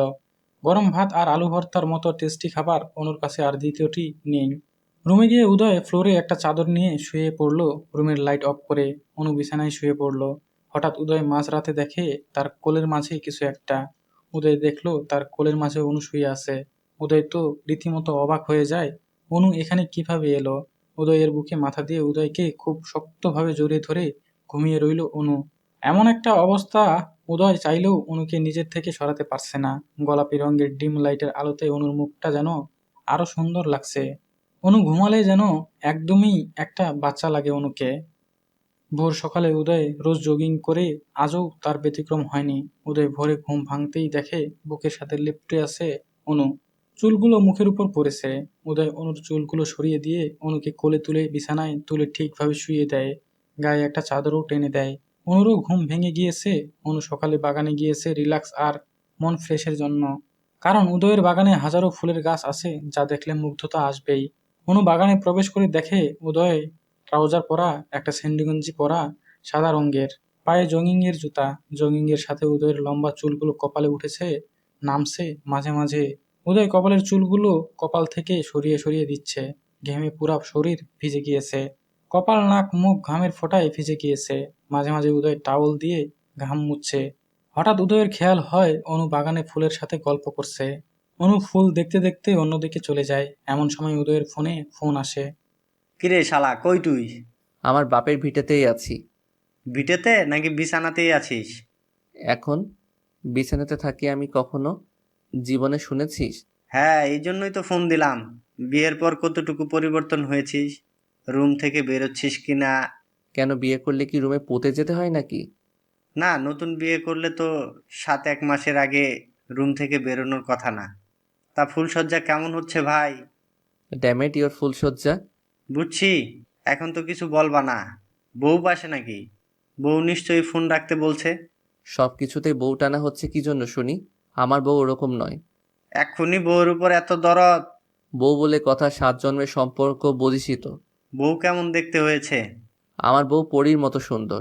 আর কি তখন থেকে বউ বউ করছিস? জগিং করছি, ফোন রাখ। বলেই উদয় ফোনটা কেটে দিল। সকাল 8টা বাজতেই উদয়ের মা আর সালেহা খালা 1 প্লেট পান্তা আর সাথে ডিম ভর্তি ইলিশ ভাজি কয়েক পিস হাজির করলো। অনু দেখেই খুব খুশি। এগুলো কোথায় পেলো জানতে চাইলে উদয়ের মা বলে, কাল রাতেই উদয় মাছের দোকানে অর্ডার করে রেখেছিল, তারা দিয়ে গিয়েছে। অনু ভাবতেই পারেনি উদয় এমন সারপ্রাইজ দিবে। উদয়ের মা বলে, অনুমা, একটা কথা বলি, তুই আস্তে আস্তে এটা জানার চেষ্টা কর উদয়ের এই রাগের কারণটা কি। উদয়ের তোর প্রতি এখনো সমান ভালোবাসা আছে, শুধুমাত্র কোনো অজানা রাগে উদয় এমন করছে। তুই এটা খুঁজে বের কর, কিসের এত ঘেন্না। আপনি ঠিক বলেছেন মা, আমাকে এটা খুঁজে বের করতেই হবে। উদয়ের কাজিন হঠাৎ উদয়ের বাড়িতে বেড়াতে আসে। সে উদয় আর অনুর ব্যাপারে সবটা জানে। উদয়কে বলে, অনুর প্রতি রাগ কমেছে? রাগ ঘৃণা কিছুই কমেনি, কিন্তু ওর অসুস্থতা আমি সহ্য করতে পারি না। ও অসুস্থ থাকলে আমার নিজের ভেতরে এক ভীষণ যন্ত্রণা হয়। আমি অনুকে ভালো দেখতে চাই। বিয়ের 2 মাস কেটে গিয়েছে। উদয় অনুর সম্পর্ক আজও ঠিক হয়নি। উদয়ের অপছন্দ আর ঘৃণা নিয়ে অনু পড়ে আছে উদয়ের বাড়িতে। বর্তমান অনুর বেস্ট ফ্রেন্ড উদয়ের কাজিন ইভা। অনেকদিন হয়েছে উদয়দের বাড়িতে এসেছে। ইফাকে পেয়ে অনু একজন সঙ্গী পেয়েছে। উদয় আর অনুর সব ঘটনা অনু ইফার সাথে শেয়ার করত। ইফা অনুর কাছে জানতে চায় তাদের ভুল বোঝাবুঝি কি নিয়ে। অনু একটা বড় নিঃশ্বাস ছেড়ে বলে, ইফা, আমি নিজেও জানি না, শুধু এইটুকু জানি উদয় আমার কাছে কল দিয়ে কেঁদেছিল। আমি ওর কান্না দেখে ওকে আমার মনের কথা জানাতে চেয়েছিলাম, কিন্তু ও আমার না বলা কথা আমি জানাতে পারিনি। উদয়ের খুব ইচ্ছে ছিল আমার মুখে ভালোবাসি কথাটা শুনবে, কিন্তু উদয় সেটা পারেনি। তার আগেই সবকিছু ওলটপালট হয়ে গিয়েছে। আমার মনে হয় তোমার উদয়কে ছেড়ে চলে যাওয়া উচিত অনু। শুধুই অশান্তি জীবন কেন ভোগ করছো? আর কেনই বা পড়ে আছো? উদয়ের বাচ্চার জন্য কেন এত কষ্ট করছো? তার একটাই কারণ, আমি উদয়কে ভালোবাসি। কোনোদিন গেলেও আমি উদয়কে জানিয়ে দেব যে অনুও তাকে ভালোবাসতো। হঠাৎ অনু সিঁড়ি থেকে পড়ে যায়। গড়াতে গড়াতে নিচে গিয়ে পড়ে। সাথে সাথে মারাত্মক পেটে পেইন শুরু হয়। ইফা দ্রুত এসে অনুকে ধরে। ইফা অনুকে দেখে বিচলিত হয়ে পড়ে। অনুকে খুব কষ্টে উঠায় আর চেঁচিয়ে বাড়ির সবাইকে ডাকে। ইফার চেঁচাচেঁচিতে উদয় এর মা বাবা দ্রুত এসে দেখে অনু ব্যথায় ছটফট করছে। অনুকে সবাই ধরে একটা চেয়ারে বসিয়ে দেয় আর অনুর কাছে জানতে চায় সে পড়ে গেল কিভাবে। তখন অনু বলে, জানি না, হঠাৎ পা পিছলে গিয়েছে। অনুর পা খানিকটা ফুলে মুচকে গিয়েছে। অনু পা বাড়াতে পারছে না। হঠাৎ অনুর মা বলে, এ কি, সিঁড়িতে এত তেল কেন? অনু তো এই সিঁড়িতেই পিছলে পড়ে গিয়েছে। তাই তো, সিঁড়িতে এত তেল কিভাবে এলো? সালেহা খালা ফেলেনি তো? ও আজ কাজেই আসেনি, তাহলে তেল কিভাবে এসেছে? ইফা দেখে তেলের ফুটোগুলো উদয়ের রুমের দিকে গিয়েছে। ইফা উদয়ের আম্মুকে বলে, দেখুন তো মামি, তেলের ফোঁটাগুলো কোন দিক থেকে এসেছে? আমার মনে হচ্ছে এটা উদয়ের রুমের দিক থেকে এসেছে। উদয়ের মা আস্তে আস্তে গিয়ে দেখে উদয় মাথায় তেল লাগিয়ে ল্যাপটপের দিকে মনোযোগ দিয়েছে। উদয়ের মা বলেন, কি ব্যাপার, তুমি আজ তেল লাগিয়েছো হঠাৎ? মাথায় খুব পেইন হচ্ছিল তাই। মাথায় পেইন তো হবেই, সারাদিন এসব হাবিজাবি চিন্তা করলে মাথায় পেইন হবে না তো কি অন্য কিছু হবে? উদয়ের মা মনে করেছেন উদয়েরই কাজ এটা। উদয় ইচ্ছা করে ফেলেছে তেল যাতে অনু পড়ে যায় আর বাচ্চাটা নষ্ট হয়ে যায়। উদয়ের মা বলে, এখন তুমি খুশি তো? তোমার মনের ইচ্ছা পূরণ হচ্ছে? এতদিন মুখোশ পরে ভালো হওয়ার নাটক করেছিলে। উদয় রীতিমতো অবাক হয়ে যাচ্ছে। সে কেন এটা চাইবে যে অনুর বাচ্চা নষ্ট হয়ে যাক? একটা সময় চেয়েছিল বাচ্চাটা না হোক। এখনো উদয় অসন্তুষ্ট নয়, কিন্তু এই মুহূর্তে সে চায় না সে অনুর বাচ্চাটা নষ্ট হয়ে যাক। উদয় অবাক হয়ে প্রশ্ন করে, এগুলো কি বলছো? অনুর বাচ্চা নষ্ট এসবের মানে কি? মানে কি আমাকে নতুন করে বোঝাতে হবে উদয়? মাথায় তেল লাগিয়ে সে তেল সিঁড়িতে ফেলে রেখেছো যাতে অনু সিঁড়ি দিয়ে হাঁটতে গিয়ে তেলের ওপর পা দিয়ে পড়ে যায়, বাচ্চাটা নষ্ট হয়ে যায়, তাই না? তুমি কি ভাবছো কেউ কিছু বুঝবে না? আজ সালেহা বাড়িতে আসেনি, আর এদিক দিয়ে তেল নিয়ে কে যাবে? এ বাড়িতে যেখানে সেখানে তেল কে ফেলবে? এ বাড়িতে অনুর আলাদা কোনো শত্রু নেই তুমি ছাড়া। কি বলো মা? অনু পড়ে গিয়েছে, ও ঠিক আছে তো? ওর কোনো ক্ষয়ক্ষতি হয়নি তো? ওর কি হয়েছে না হয়েছে সে বিষয়ে তোমাকে জানতে হবে না। আমি এখনই ওকে বাপের বাড়িতে পাঠিয়ে দিচ্ছি, সেটাই ভালো হবে। উদয় মায়ের কথা পাত্তা না দিয়ে দ্রুত অনুর কাছে ছুটে আসে। অনু পেট ধরে ব্যথায় ছটফট করছে। উদয় ব্যস্ত হয়ে বলে, অনু, কি হয়েছে তোমার? খুব কষ্ট হচ্ছে? কিভাবে পড়লে? উদয় আমার পেটে এমনিতেই ব্যথা করে প্রায় সময়, জানি না কেন। উদয়, সিঁড়িতে কি তুমি এই তেলটা ফেলেছো? বিশ্বাস করো অনু, সরি, আমাকে বিশ্বাস করার কোনো কারণ তোমার কাছে নেই জানি, তবু বলবো আমি এ কাজ করিনি অনু। আর আমি তো জানি তুমি পড়ে গেলে তোমার ক্ষতি হয়ে যেতে পারে। তোমার ক্ষতি হতে পারে এমন কাজ আমি কখনো করব না। আমি জানি আমার কথা বিশ্বাস করার মতো কোনো কারণ তোমার কাছে নেই, কারণ আমি এর আগে অনেকবার তোমার বাচ্চা নিয়ে তোমাকে অনেক কিছু বলেছি। কিন্তু বিশ্বাস করো, এখন আর আমি চাই না যে তোমার বাচ্চাটার কিছু হোক। অনু কোনো কথা না বলে উদয়ের মুখের দিকে তাকিয়ে আছে, কেননা অনু বুঝতে পারছে উদয়ের কথার মাঝে কোনো ভুল নেই, কোনো মিথ্যা নেই। অনু উদয়কে বলে, আমি জানি উদয়, এ কাজ তোমার নয়, আমি তোমাকে বিশ্বাস করি। উদয়, তুমি কি সত্যি? অনুর মুখে বিশ্বাস কথাটা শুনে উদয় যেন মানসিক তৃপ্তি পেল। কিন্তু উদয়ের মনে এই প্রশ্ন থেকেই গেল, এই তেল এখানে কিভাবে এলো? উদয় তো তেল নিয়ে সিঁড়িতে যায়নি, তেলটা কিভাবে এলো? অনু উদয়কে বিশ্বাস করলেও বাড়ির কেউ বিশ্বাস করেনি। তাদের ধারণা এ কাজ উদয়েরই। পরের দিন সন্ধ্যায় ইফা অনুকে বলে, উদয় বাগানে কাঁদছে অনু, ও হয়তো ওর ভুল বুঝতে পেরেছে। উদয় আমাকে বলেছে ওর তোমার জন্য খুব কষ্ট হচ্ছে। যাও অনু, বাগানে যাও। অনু বাগানে গিয়ে দেখে উদয় পেছন থেকে ঘুরে দাঁড়িয়ে আছে। অনু উদয়কে বলে, তোমার ভুল বুঝতে পেরেছো? আমি জানতাম একদিন না একদিন তোমার ভুল তুমি বুঝতে পারবে। এ বাচ্চা তোমার, আর আমিও তোমাকে ভালোবাসি, ভীষণ ভালোবাসি। প্লিজ আমাকে দূরে সরিয়ে রেখো না। অনু উদয়ের ঘাড়ে হাত দিতেই অবাক হয়ে যায়। এটা উদয় নয়, তিহান। অনু তিহানকে বলে, এ কি তিহান ভাই, আপনি এখানে? এই সন্ধ্যাবেলা আপনি এখানে কি করছেন? তোমাকে খুব মিস করছিলাম অনু। অনেকদিন দেখি না তোমাকে, ফোনটাও তো রিসিভ করো না। দেখুন তিহান ভাই, প্লিজ এখান থেকে যান। উদয় দেখলে আমাকে ভুল বুঝবে। উদয় আমাকে আর সহ্য করতে পারবে না। এমনিতেই উদয় আপনাকে আর আমাকে নিয়ে সন্দেহ করে। এমন সময় পিছন থেকে উদয় হাতে ক্লাব দিয়ে বলে, অস্থির সিন অনু, অসাধারণ। এটাই হলো আসল অনু, আর আমার সাথে থাকে অভিনয় করা অনু।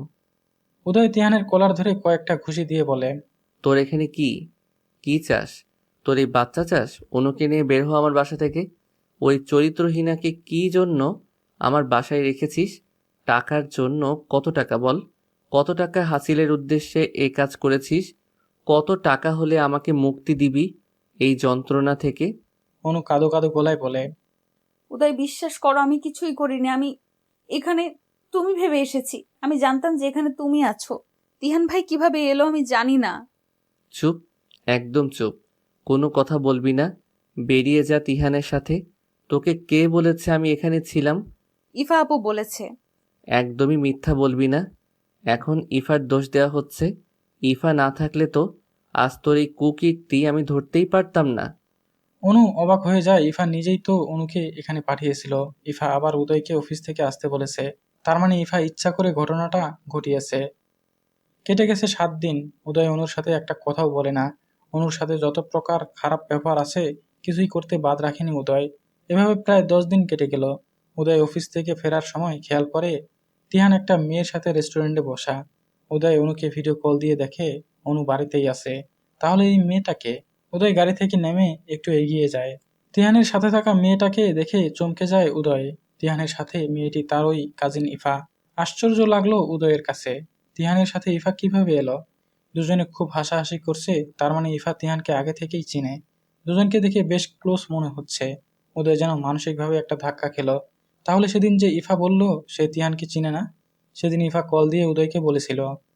উদয়, দ্রুত পাশে এসো। অনু একটা ছেলেকে বাগানে ফোন দিয়ে ডেকে এনেছে, আর ফিসফিস করে কথা বলছে। হয়তো অনুর পরিচিত হবে। আরে না উদয়, পরিচিত হলে তো অনু আমাকে বলতোই। অনুর সাথে আমার এত ভালো রিলেশন, অনু তো আমাকে বলতো, তাই না? ও, তাহলে হয়তো অনুর কোনো প্রয়োজন, তাই কাউকে ডেকেছে। কারণ ছাড়া তো অনু ডাকেনি। উদয়, ব্যাপারটা তুমি নর্মালি নিচ্ছ? অনু ফোন করে ডেকে এনেছে ছেলেটাকে। Ifa, it's normal issue. Uday, আমার না ডাউট লাগতেছে। মনে হচ্ছে অন্য কোনো কিছু হবে। অনুর মেবি এক্স বয়ফ্রেন্ড। ইফা, অনুর কোনো বয়ফ্রেন্ড ছিল না কোনো দিন। আমার চোখের সামনে বড় হয়েছে। বয়ফ্রেন্ড থাকলে আমি জানতামই। তাছাড়া অনু ও টাইপের মেয়ে না। তাহলে অনুকে অত্যাচার করো কেন? যে অনুর বাচ্চা আমার না, অনু অপবিত্র। তুমি এগুলা বলো বলেই তো আমার মনে হলো ছেলেটা সে কিনা, তাই তোমাকে জানালাম। বাকিটা তোমার ব্যাপার, ভেবে দেখো। ছেলেটাকে দেখো তো, তুমি চিনো কিনা? না, আমি চিনি না, তবে একটা পিকচার তুলে পাঠিয়ে দিচ্ছি। উদয় হোয়াটসঅ্যাপে তিহানের পিকচার দেখে চমকে যায়। আর প্রেশেন্ট রেখে সাথে সাথে বাসায় চলে আসেন নিজ চোখে দেখার জন্য। কেবলই উদয়ের মন নরম হয়েছিল যে অতীতে যেটা হয়েছে হয়েছে, অনুর সাথে আর সে খারাপ ব্যবহার করবে না। কিন্তু অনুর আবারও বিশ্বাস রাখতে পারল না। উদয় বাড়িতে এসে অনুর ফোন চেক করে দেখে সত্যি তিহানকে ফোন দেওয়া হয়েছিল। যদিও অনু অনেকবার বলেছিল এই ফোন সে করেনি। আর তিহান কিভাবে এসেছে অনু সেটা জানেও না। উদয় অনুকে বিশ্বাস করেনি। কিন্তু আজ তিহান আর ইফাকে একসাথে দেখে অবাক হচ্ছে উদয়। ইফা তাহলে সেদিন মিথ্যা বলেছিল। উদয় গাড়িতে গিয়ে বসে কপালে হাত চালাতে লাগে। কোথাও কিছু একটা গোলমাল হচ্ছে। এমন সময় ওখান দিয়ে অনু যাচ্ছিল। অনুকে দেখে বেশ মন খারাপ লাগছে। উদয় অনুকে দেখে গাড়ি থেকে নেমে অনুর কাছে যায়। অনু উদয়ের থেকে বেশ কিছু দূরে এগিয়ে হঠাৎ অনুর পায়ে কিছু একটা বেঁধে অনু পড়ে যেতে যায়। সাথে সাথে তিহান গিয়ে অনুকে ধরার চেষ্টা করলে অনু নিজেকে সামলে নিয়ে বিরক্তি নিয়ে বলে, ডোন্ট টাচ মি ভাইয়া। অনু, তোমার শরীর ঠিক নেই। আমি হেল্প করছি। হেল্প? কিসের হেল্প? আজ অবধি একটা হেল্প করেছেন আমাকে? আমাকে যদি একটা হেল্পও করতেন তাহলে আজ আমাকে উদয়ের অবহেলা নিয়ে বেঁচে থাকতে হতো না। অনু, আমায় ভুল বুঝছো। লিসেন তিহান ভাই, এই পৃথিবীর মানুষ আমাকে বুঝিয়ে দিয়েছে রক্তের সম্পর্ক ছাড়া বাইরের মানুষ কখনো আপন হয় না। আপনাকে অন্ধের মতো বিশ্বাস করে ভুল করেছি আমি। দেখো অনু, তুমি চলো, বসবে। মাথা গরম করো না প্লিজ। আমি তোমার খারাপ চাই না অনু। 2 হাত জোর করছি, আমার আর ভালো করতে হবে না আপনাকে। আপনার এত উপকার আর সহ্য হচ্ছে না। আপনি কেন গিয়েছিলেন উদয়দের বাড়িতে? আমি কি ডেকেছিলাম আপনাকে? বলুন ডেকেছিলাম কিনা। আবার কি আশ্চর্যভাবে দেখে আমার নাম্বার থেকে আপনার নাম্বারে ফোন। কে দিয়েছিল ফোন আপনাকে? অনু, কোথায় একটা গন্ডগোল হচ্ছে। আমার নাম ধরে ডেকে আমাকে আর কোনো ভুলভাল বোঝানোর চেষ্টা করবেন না প্লিজ। উদয়ের সামনে কি নাটকটাই না করলেন, আর কি বাজেভাবে মিথ্যা বললেন আমি আপনাকে ডেকেছিলাম। অনু, আমি ভেবেছি কলটা তুমি দিয়েছিলে। একদমই মিথ্যা বলবেন না। আপনি যখন ওখানে পৌঁছে গিয়েছেন তার অনেক পরে আপনার নাম্বার ডায়াল করা। অনু, আমার মনে হয় কি উদয় এসব করছে। উদয় প্ল্যান করে এসব করছে যাতে তোমাকে ওর জীবন থেকে বাদ দিতে পারে। উদয় চায় না অনু তুমি ওর সাথে থাকো। আমি উদয়কে নিয়ে কোনো কথা শুনতে চাই না। উদয় কেমন আমাকে চেনাতে হবে না। আমি শিয়ার থেকে সবটা শুনেছি। আপনাকে আমি ভাইয়ের মতো জানতাম, আর আপনি কিনা আমাকে পছন্দ করতেন, উদয়ের সাথে চ্যালেঞ্জ করতেন। আমি উদয়কে ভালোবাসি এটা জানা সত্ত্বেও উদয় আমাকে ভালোবাসে জেনেও এত নাটক কেন করলেন? উদয় তোমাকে ভালোবাসলে উদয়ের বাচ্চা কেন স্বীকার করছে না? উদয় কেন তোমাকে ঘৃণা করে? পৃথিবীতে কোনো ছেলে আছে কাউকে ভালোবাসলে তার বাচ্চাকে অস্বীকার করে? সেটা আমারই দুর্ভাগ্য। অনু রাগান্বিত ভাবে তিহানের কাছ থেকে চলে যায়। সামনে অনুর মা বাবা দাঁড়িয়ে আছে। অনুর হয়তো কোনো কাজ আছে এখানে, তাই মা বাবার সাথেই এসেছে। উদয়ের হাত পা কাঁপছে অনু আর তিহানের কথা শুনে। আজ উদয় এটুকু শিওর তিহানের সাথে অনুর কোনো রিলেশন নেই। অনু যে তিহানকে ভালোবাসে না বা বাচ্চাটা ও তিহানের না, তাহলে কি বাচ্চাটা সত্যি উদয়ের? কিন্তু উদয়ের কিছুই মনে নেই। যাকে কখনো স্পর্শ করেনি তার সাথে কিভাবে কি হয়, উদয়ের মাথায় এটাই ঢুকছে না। বেশ অনেকগুলা দিন আগের কথা। উদয় আর অনুর তখন চোখে চোখে কথা হতো। অনু উদয়কে তখনও মুখ ফুটে বলেনি সে উদয়কে ভালোবাসে। উদয় তখন মনে করতো অনু দিন দিন তিহানের সাথে ঘনিষ্ঠ হয়ে যাচ্ছে। অনু উদয়কে বলেছিল, আমি একদিন তোমাকে ভালোবাসার সারপ্রাইজ দিব। উদয় সেই সারপ্রাইজের জন্য অপেক্ষা করতে করতে ক্লান্ত হয়ে গেলেও অনুর সেই সারপ্রাইজ আর পায়নি। যেদিন অনু সারপ্রাইজ দিতে চেয়েছিল, সারপ্রাইজ হিসাবে দেখেছিল তিহান আর অনুর ঘনিষ্ঠতা। বেশ কিছুক্ষণ ভাবতে ভাবতে উদয় দেখে একটা ছেলে বেলি ফুলের মালা বিক্রি করছে। উদয় একটা মালা নিয়ে ছেলেটির দাম বলার আগেই 1000 টাকা দিল। ছেলেটি বলে, ভাঙতি দেন। এটা তোমার, নিয়ে যাও। সামান্য একটা মালা আপনি এত টাকা দিয়ে কিনছেন কেন স্যার? এটা সামান্য না, তার হাসিটা অসামান্য। সে খুব পছন্দ করে এই মালা। এই মালা দেখলেই তার মুখে অন্যরকম একটা হাসি ফুটে ওঠে। এই মালাটা আপনার সেই তাকে দিবেন স্যার? তাহলে সে অনেক খুশি হবে। ওই যে ব্লু কালারের শাড়ি পরে দাঁড়িয়ে আছে, ওনাকে গিয়ে মালাটা দিয়ে এসো। ছেলেটি অনুর কাছে গিয়ে বলে, দিদি, মালা নেবেন? দেখুন, একদম তাজা ফুলের মালা। আমার মন মরে গিয়েছে। এই মালা এখন আর আমার হাতে শোভা পায় না। এই মালা আপনার হাতে শোভা পায় বলেই আপনার জন্য এনেছি। অনু ছেলেটির হাতে 100 টাকা দিয়ে বলে, এই নাও, আর আমার মালা লাগবে না। এটা রাখুন, প্রিয়জনের দেওয়া জিনিস ফিরিয়ে দিতে নেই। মালাটা দিয়ে ছেলেটি চলে যায়। অনু অবাক হয়ে তাকিয়ে থাকে ছেলেটির দিকে আর মনে মনে বলে, আমার যে কোনো প্রিয়জন নেই, সবকিছু হারিয়ে গিয়েছে জীবন থেকে। সে কোনো দিন একটি মালা দিয়ে আমায় বলবে না শুধুমাত্র তোমার খুশির জন্য এনেছি। সে কখনো ছোট ছোট খুশির কথা ভাববে না। অনুর বাবা মা বিদায় নিতেই অনু বাড়ির দিকে রওনা হতেই দেখে উদয় তার সামনে। উদয়কে দেখেই ফুলের মালাটা মাটিতে ফেলে দেয় অনু। উদয় অনুর মুখের দিকে তাকিয়ে দেখে হাজারো অভিযোগ আর অভিমানে ভরা অনুর মুখ। উদয় কিছু না বলে ফুলের মালাটা মাটি থেকে তুলে বলে, প্রিয় জিনিসগুলো এইভাবে অবহেলা করে ছুঁড়ে ফেললে তাদের বড্ড কষ্ট হয় অনু। ওর তো প্রাণ নেই উদয়, তাই কষ্ট বুঝবে না। যার প্রাণ আছে সে বুঝে এই অবহেলার কষ্ট। প্রাণ নেই তাই ওরা বলতে পারে না। ঠিক আমার মতো প্রাণ থাকতেও কষ্টের কথা বলতে পারি না। অনু উদয়ের দিকে তাকিয়ে বলে, অবাক লাগলো কথাগুলো শুনতে। বলেই সামনে হাঁটা দিল। উদয় অনুর হাত ধরে বলে, চলো গাড়িতে বসবে, একসাথে বাড়িতে যাব। সরি মিস্টার উদয়, আমি চাই না আমার মতো নিকৃষ্ট কাউকে আপনার পাশে বসিয়ে অস্বস্তিতে পড়েন। আমি আপনার আর বিরক্তের কারণ হতে চাই না। প্লিজ অনু, এই খারাপ মানুষটার সাথে না হয় আজকে চলো। খারাপ তো তুমি না উদয়, তুমি তো পবিত্র, আর অপবিত্র আমি। তোমার পায়ে ধরছি, প্লিজ অনু। উদয়ের চোখ লাল হয়ে গিয়েছে। উদয়ের চোখের পানি আটকানোর চেষ্টা করছে, কিন্তু অনুর চোখে স্পষ্ট উদয়ের চোখে পানি। অনু বুঝতে পেরে উদয়কে বলে, তোমার চোখে কিছু গিয়েছে দেখো। বলেই একটা রিকশা ডেকে চলে যায়। উদয় অসহায় দৃষ্টি নিয়ে তাকিয়ে থাকে অনুর রিকশার দিকে। প্রচণ্ড নেশা করে গায়ের কোট খুলে হাতে করে বাসায় ফিরেছে উদয়। গলার টাইটা ঢিলে ঢালা একজন পেশাদারি মাতালের মতো বাসায় ফিরেছে উদয়। বাড়িতে ঢুকতেই বারান্দার সাইডে রাখা বড় মাটির ফুলদানিটা আছাড় মেরে ভেঙে ফেলল। চিৎকার চেঁচামেচি করে অনু অনু করে ডাকছে। অনু দোতলা থেকে দেখছে উদয়ের এই ভয়ানক কাণ্ড। উদয় সামনে যা পাচ্ছে তাই ভেঙে চুরে গুড়িয়ে দিচ্ছে। রাগান্বিত কণ্ঠে ডাকছে, অনু, এই মুহূর্তে আমার সামনে না এলে আমি সব লণ্ডভণ্ড করে ফেলবো। এমন কিছু করব অনু, কল্পনা করতে পারবে না তুমি। এই মুহূর্তে আমি তোমাকে চাই, মানে চাই। সালেহা খালা অনুর হাত ধরে রেখেছে আর বলছে, আল্লাহর দোয়াই লাগে অনুমা, তুমি চেয়েও না। খালা, উদয় আমাকে আজ আবার মারধর করবে ও নেশা করলে প্রচুর মারে। এখন আমার এই অবস্থায় যদি আমার গায়ে হাত তোলে, আমার বাচ্চার ক্ষতি হয়ে যাবে খালা। আমি আর এগুলো মেনে নিব না। উদয়কে আর আমি প্রমাণ দিতে যাব না যে এই বাচ্চা তার। একটা মানুষের বোঝাবো উচিত, অন্যের বাচ্চার জন্য কেউ মার খেয়ে পড়ে থাকে না। আমি ক্লান্ত খালা, আমি এখান থেকে চলে যাব। তবে আজই আমার শেষ মার খাওয়া উদয়ের হাতে। একদম চিন্তা করো না মা, তুমি কোনো একটা ঘরে লুকিয়ে থাকো, ভেতর থেকে একদম দরজা লাগিয়ে দেবে, উদয় বাবা যেন কিছুতেই খুঁজে না পায়।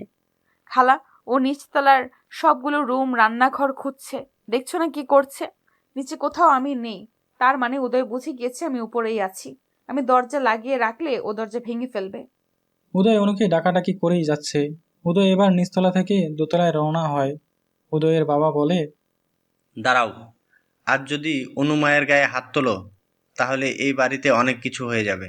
রোজ মাতলামু করা শুরু করেছো, বেরিয়ে যাও এক্ষুনি আমার বাসা থেকে। তোমার জন্য সমাজে মুখ দেখাতে পারবো না দেখছি। মানুষ আমাকে কি বলবে, ছি, যে আমার ছেলে নিয়মিত নেশা করে বউকে মারে। অনুকে ডেকে দাও বাবা। বাড়াবাড়ির লিমিট আছে উদয়, তুমি সব কিছু সীমা লঙ্ঘন করে ফেলেছ। আমার লজ্জা হচ্ছে তোমার মতো সন্তানের জন্ম দিয়েছি বলে। আজকের পর আর মা বলে ডাকবে না আমায়। বেরিয়ে যাও এ বাড়ি থেকে। অনুর গায়ে হাত দিলে আজ আমাদেরও হাত উঠবে। উদয় কারো কথার কোনো উত্তর না দিয়ে সোজা দোতলায় চলে যায়। উদয়ের মা বাবা উদয়ের পিস পিস হাসে। তারা উদয়কে বিভিন্নভাবে খারাপ কথা বলে যাচ্ছে, কিন্তু উদয় পাত্তা দিচ্ছে না কোনো কিছুতে। অনু অনু করে ডেকে যাচ্ছে উদয়, কিন্তু অনু কোনো কথার উত্তর দিচ্ছে না। অনু ভয়ে চুপসে আছে। ভয়ে বুক কাঁপছে অনুর, কারণ উদয়ের মার খুব সাংঘাতিক মার। দোতলার সব রুম তন্ন তন্ন করে খুঁজে যাচ্ছে, কিন্তু কোথাও নেই। উদয় খেয়াল করে সালেহা খালার পিছে লুকিয়ে আছে অনু। উদয় এক পা করে অনুর দিকে এগোতে থাকে। সালেহা খালা সহ উদয়ের মা বাবা উদয়কে আটকানোর চেষ্টা করছে। উদয় ওর নিজের মতো করে এগোচ্ছে। অনু চোখ বন্ধ করে বলতে থাকে, আমি মেনে নিচ্ছি এই বাচ্চা আপনার না, তবু আমার গায়ে হাত দিও না। দোহাই তোমার, আমার বাবা মায়ের হাতে আমাকে তুলে দাও প্লিজ। আমি আর কোনোদিন আসবো না তোমার জীবনে। উদয় সবাইকে অবাক করে দিয়ে অনুকে হ্যাঁচকা টান দিয়ে এনে বুকের সাথে জড়িয়ে ধরে। সালেহা খালা, উদয়ের মা বাবা সবাই অবাক হয়ে যায়। তারা কি ভেবেছিল আর কি হলো। নেশাক্ত অবস্থায় উদয়ের খেয়াল নেই তার মা বাবা দাঁড়িয়ে আছে। উদয় অনুকে জড়িয়ে ধরে কান্না ভেজা কণ্ঠে বলে, আজ আমার সাথে গাড়িতে আসলে না কেন? আমার খুব ইচ্ছা করছিল তুমি আমার পাশে এসে বসবে। আমার তোমার সঙ্গ পেতে মনে চাচ্ছিল। অনু, আমার কেমন পাগল পাগল লাগছে তুমি ছাড়া। আমি এত খারাপ কিভাবে হয়ে গেলাম অনু? দেখো অনু, এরা সবাই আমাকে কত খারাপ ভাবে। আমি নাকি তোমাকে মারবো। আমি কি সত্যি তোমার গায়ে হাত তুলতে পারি? অনু, এরা আমাকে তোমার কাছে আসতে দিতে চাইছিল না। আমার যে তোমাকে দেখতে চাওয়ার তীব্র তৃষ্ণা পেয়েছিল। অনু, আই লাভ ইউ অনু। আমি তোমাকে পাগলের মতো ভালোবাসি। আমার হার্টবিটের স্পন্দন শোনো অনু। এইখানে তোমার জন্য কত যন্ত্রণা। অনু, এই খারাপ হয়ে ছেলেটাকে আগের উদয়তে পরিণত করো, না হয় আমাকে মেরে ফেলো। আমার হৃদয় অনেক আগেই তোমাতে সমর্পণ করেছি। অনু অবাক হয়ে যায় উদয়ের এমন কথা শুনে। উদয়ের বুকে দীর্ঘ ক্লান্তির নিঃশ্বাস নিচ্ছে অনু। দু চোখ বেয়ে পানি ঝরে যাচ্ছে। এ যেন ভীষণ ক্লান্তির পরে স্বস্তি। উদয় অনুর পেটে হাত দিয়ে বলে, এই বেবি, তুই যদি সত্যি আমার হোস, তাহলে তোর মাম্মাকে কেন বলিস না পাপ্পার কষ্ট হয়? পাপ্পা সেটা বোঝাতে পারে না। তোর মাম্মাকে বল পাপ্পার কষ্ট দূর করে দিতে। পাপ্পার মনের মাঝে অনেক কষ্ট। তুই আর তোর মাম্মা আমাকে খুব ঘৃণা করিস, তাই না? আমি তোদের ভালোবাসা পাওয়ার যোগ্য না। আমি তোর মাম্মাকে কখনো বুঝতে চেষ্টা করিনি। তোর মাম্মা কেন আমাকে বোঝাতে পারে না, কেন আমার সন্দেহ দূর করতে পারে না? আই লাভ ইউর মাম্মা। বলেই উদয় ঘুমিয়ে যায় অনুকে জড়িয়ে ধরা অবস্থায়। অনু তাকিয়ে দেখে উদয়ের মা বাবা, সালেহা খালা তাকিয়ে আছে, সবাই যেন আজ হতবাক। অনু উদয়ের বাবাকে বলে, বাবা উদয়কে একটু ধরুন। উদয়ের বাবা উদয়কে রুমে শুইয়ে দিল। কেউ কিছু না বলে যে যার জায়গা চলে গেল। অনু উদয়ের কপালে হাত দিয়ে উদয়ের পাশেই বসে আছে। এমন সময় ইফা অনুর রুমে প্রবেশ করে। ইফা যেন খুব ব্যস্ত হয়ে পড়েছে উদয়কে দেখে। ইফা অনুকে বলে, কি হয়েছে উদয়ের? ও তো এত সকালে ঘুমোয় না। উদয়ের চোখে মুখে ইফা হাত দিয়ে দেখতে গেলে অনু ইফার হাতটা এক ঝাটকা মেরে সরিয়ে দেয়। ইফা অবাক হয়ে তাকিয়ে থাকে। অনু বলে, কারো রুমে প্রবেশ করলে তার অনুমতি নিতে হয়, এইটুকু ভদ্রতা কি তোমার নেই? বিশেষ করে আমরা হাজব্যান্ড ওয়াইফ আছি, সেখানে না বলে অসভ্যের মতো প্রবেশ করলে? প্রাইভেসি প্লেসে এইভাবে কেউ আসে? অনু, এভাবে কথা বলছো কেন? আমার যেটা ঠিক মনে হয়েছে সেটাই বলেছি। আর একটা কথা, ইফা অনু কখনোই ভেজা বিড়াল ছিলই না, প্রতিবাদী মেয়ে ছিল। মাঝখানে আমার জীবনে ঘটে যাওয়া অপ্রত্যাশিত কিছু ঘটনা আমাকে নিশ্চুপ জগতে নিয়ে গেছিল, কিন্তু আমার সন্তান আমাকে আবার মনে করিয়ে দিয়েছে তার মা কোনো ভুল করেনি, তাই কারো অন্যায় আবদারে আর চুপ করে থাকবে না। অনু, তুমি কি আমার উপরে রাগ করেছো? দেখো ইফা, তুমি আমার কাছে খুব বেশি ইম্পর্টেন্ট কেউ না যে তাই তোমার উপর রাগ করতে হবে। মানুষ যাকে ভালোবাসে তার উপর রাগ দেখায়, যেমন উদয়। উদয় আমাকে ভালোবাসে তাই রাগ দেখায়। আমার বেবি আমাকে বুঝিয়েছে ওদের পাপ্পা ওদের মাম্মাকে প্রচন্ড ভালোবাসে বলেই এর রাগ। উদয় তোমাকে ভালোবাসে অনু? হ্যাঁ, ভালোবাসে, সেটা উদয় আজ নিজ মুখে বলেছে। তুমি এখন আসতে পারো ইফা, তোমার এখানে থাকাটা আমি পছন্দ করছি না। কিন্তু কেন অনু? আমি থাকতে আমার স্বামীর গায়ে হাত দিয়ে দেখার তুমি কে? আমার সামনে তুমি ওকে স্পর্শ করার সাহস কিভাবে পাও? তুমি কিন্তু আমায় অপমান করছো অনু। আমি কিন্তু এতদিন তোমার পাশে থেকে সাপোর্ট করেছি। তুমি আমাকে কতটা সাপোর্ট করেছো সেটা আলাদা করে না বললেও হবে। তিহানকে আমার ফোন থেকে ফোন দিয়ে আবার উদয়কে ডেকে এনে উদয়ের সামনে আমাকে খারাপ প্রমাণিত করে কি লাভটা হয়েছে তোমার শুনি? উদয় আমাকে ভুল বুঝছে, কষ্ট দিয়েছে, এটাই তো চেয়েছিলে। কিন্তু সত্য দিনের আলোর মতো ইফা, একদিন তা প্রমাণিত হয়ই। এমন সময় উদয় অনু অনু করে ডাকতে থাকে। অনু ইফার দিকে তাকিয়ে বলে, প্লিজ গো ইফা, আমাদের একটু আলাদা টাইমের প্রয়োজন। ইফা রাগ আর অপমানে বাইরে বেরিয়ে আসে। অনু আসলে জানে না যে ইফা উদয়কে ভালোবাসে। এই বিষয়টা উদয় জানলেও কখনো সিরিয়াসলি নেয়নি। উদয় চোখ পিট পিট করে তাকিয়ে নেশা নেশা কণ্ঠে অনুর হাত টেনে ধরে উদয়ের পাশে শুইয়ে দেয়। উদয় অনুর চোখে মুখে বেশ কতগুলো চুমু দিতে থাকে। উদয় অনুকে বুকের সাথে নিয়ে সারা রাত নেশার ঘরে প্রলাপ বকতে বকতে ঘুমিয়ে যায়। আর অনু উদয়ের বলা আর করা সব কাজগুলো ফোনে ভিডিও করে রাখে। অনুকে বুকের সাথে জড়িয়ে গায়ের সাথে লেপ্টে নিয়ে শুয়ে আছে উদয়। উদয়ের লম্বা চুলগুলো উদয়ের চোখে মুখে পড়ে আছে। একদিন যে ছেলেটা খুব বেশি গোছানো ছিল, সে আজ এতটা গোছালো। সেদিন উদয় ভুল বুঝে অনেক বাজে ব্যবহার করেছিল, যার জন্য অনুর মনে প্রচন্ড অভিমান দানা বেঁধেছে। অনু মনে মনে ঠিক করে নিয়েছে সে উদয়ের থেকে আলাদা থাকবে কিছুদিন। খুব ভোরে ব্যাগপত্র গুছিয়ে অনু বাড়ি ছেড়ে চলে যাওয়ার সিদ্ধান্ত নেয়। উদয়ের মা বাবা, সালেহা খালা সবাই আটকানোর চেষ্টা করলেও অনু কারো কথাই শোনে না। সে আর উদয়ের সাথে থাকবে না। যদিও উদয়ের মা বাবার খুব বেশি জোর নেই এই মুহূর্তে অনুকে আটকানোর, তাও দুই একবার বলেছে। সালেহা খালা উদয়কে এসে ডাকে। উদয় বাবা, অনুমা বাড়ি ছেড়ে চলে গেছে। উদয়ের কানে কথাটা যেতেই ঘুম চোখ থেকে পালিয়ে গেল। উদয় চট করে বাইরে এসে দেখে অনুর হাতে ব্যাগ। মোটামুটি অনু রেডি বাইরে যাওয়ার জন্য। উদয় অনুর সামনে মাথা নিচু করে বলে, অনু, কোথায় চলে যাচ্ছ? এই নরক থেকে মুক্তি নিচ্ছি। বেবিটা ডেলিভারি হলেই ডিভোর্স পেপারটা পেয়ে যাবেন ডাক্তার উদয় চৌধুরী। ডিভোর্স কথাটা শোনার জন্য উদয় এই মুহূর্তে প্রস্তুত ছিল না মোটেও। উদয়ের বুকের পাঁজরে এক অস্থিরতা শুরু হলো।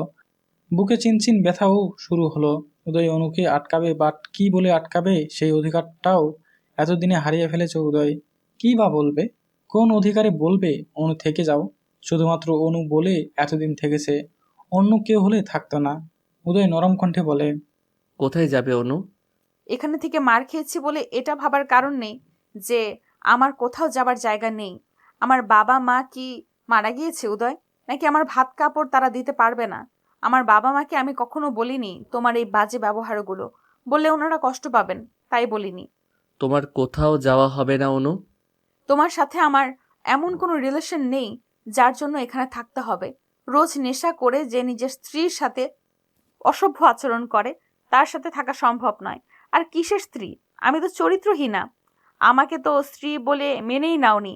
আমি নাকি টাকার জন্য বিয়ে করেছি বলেই।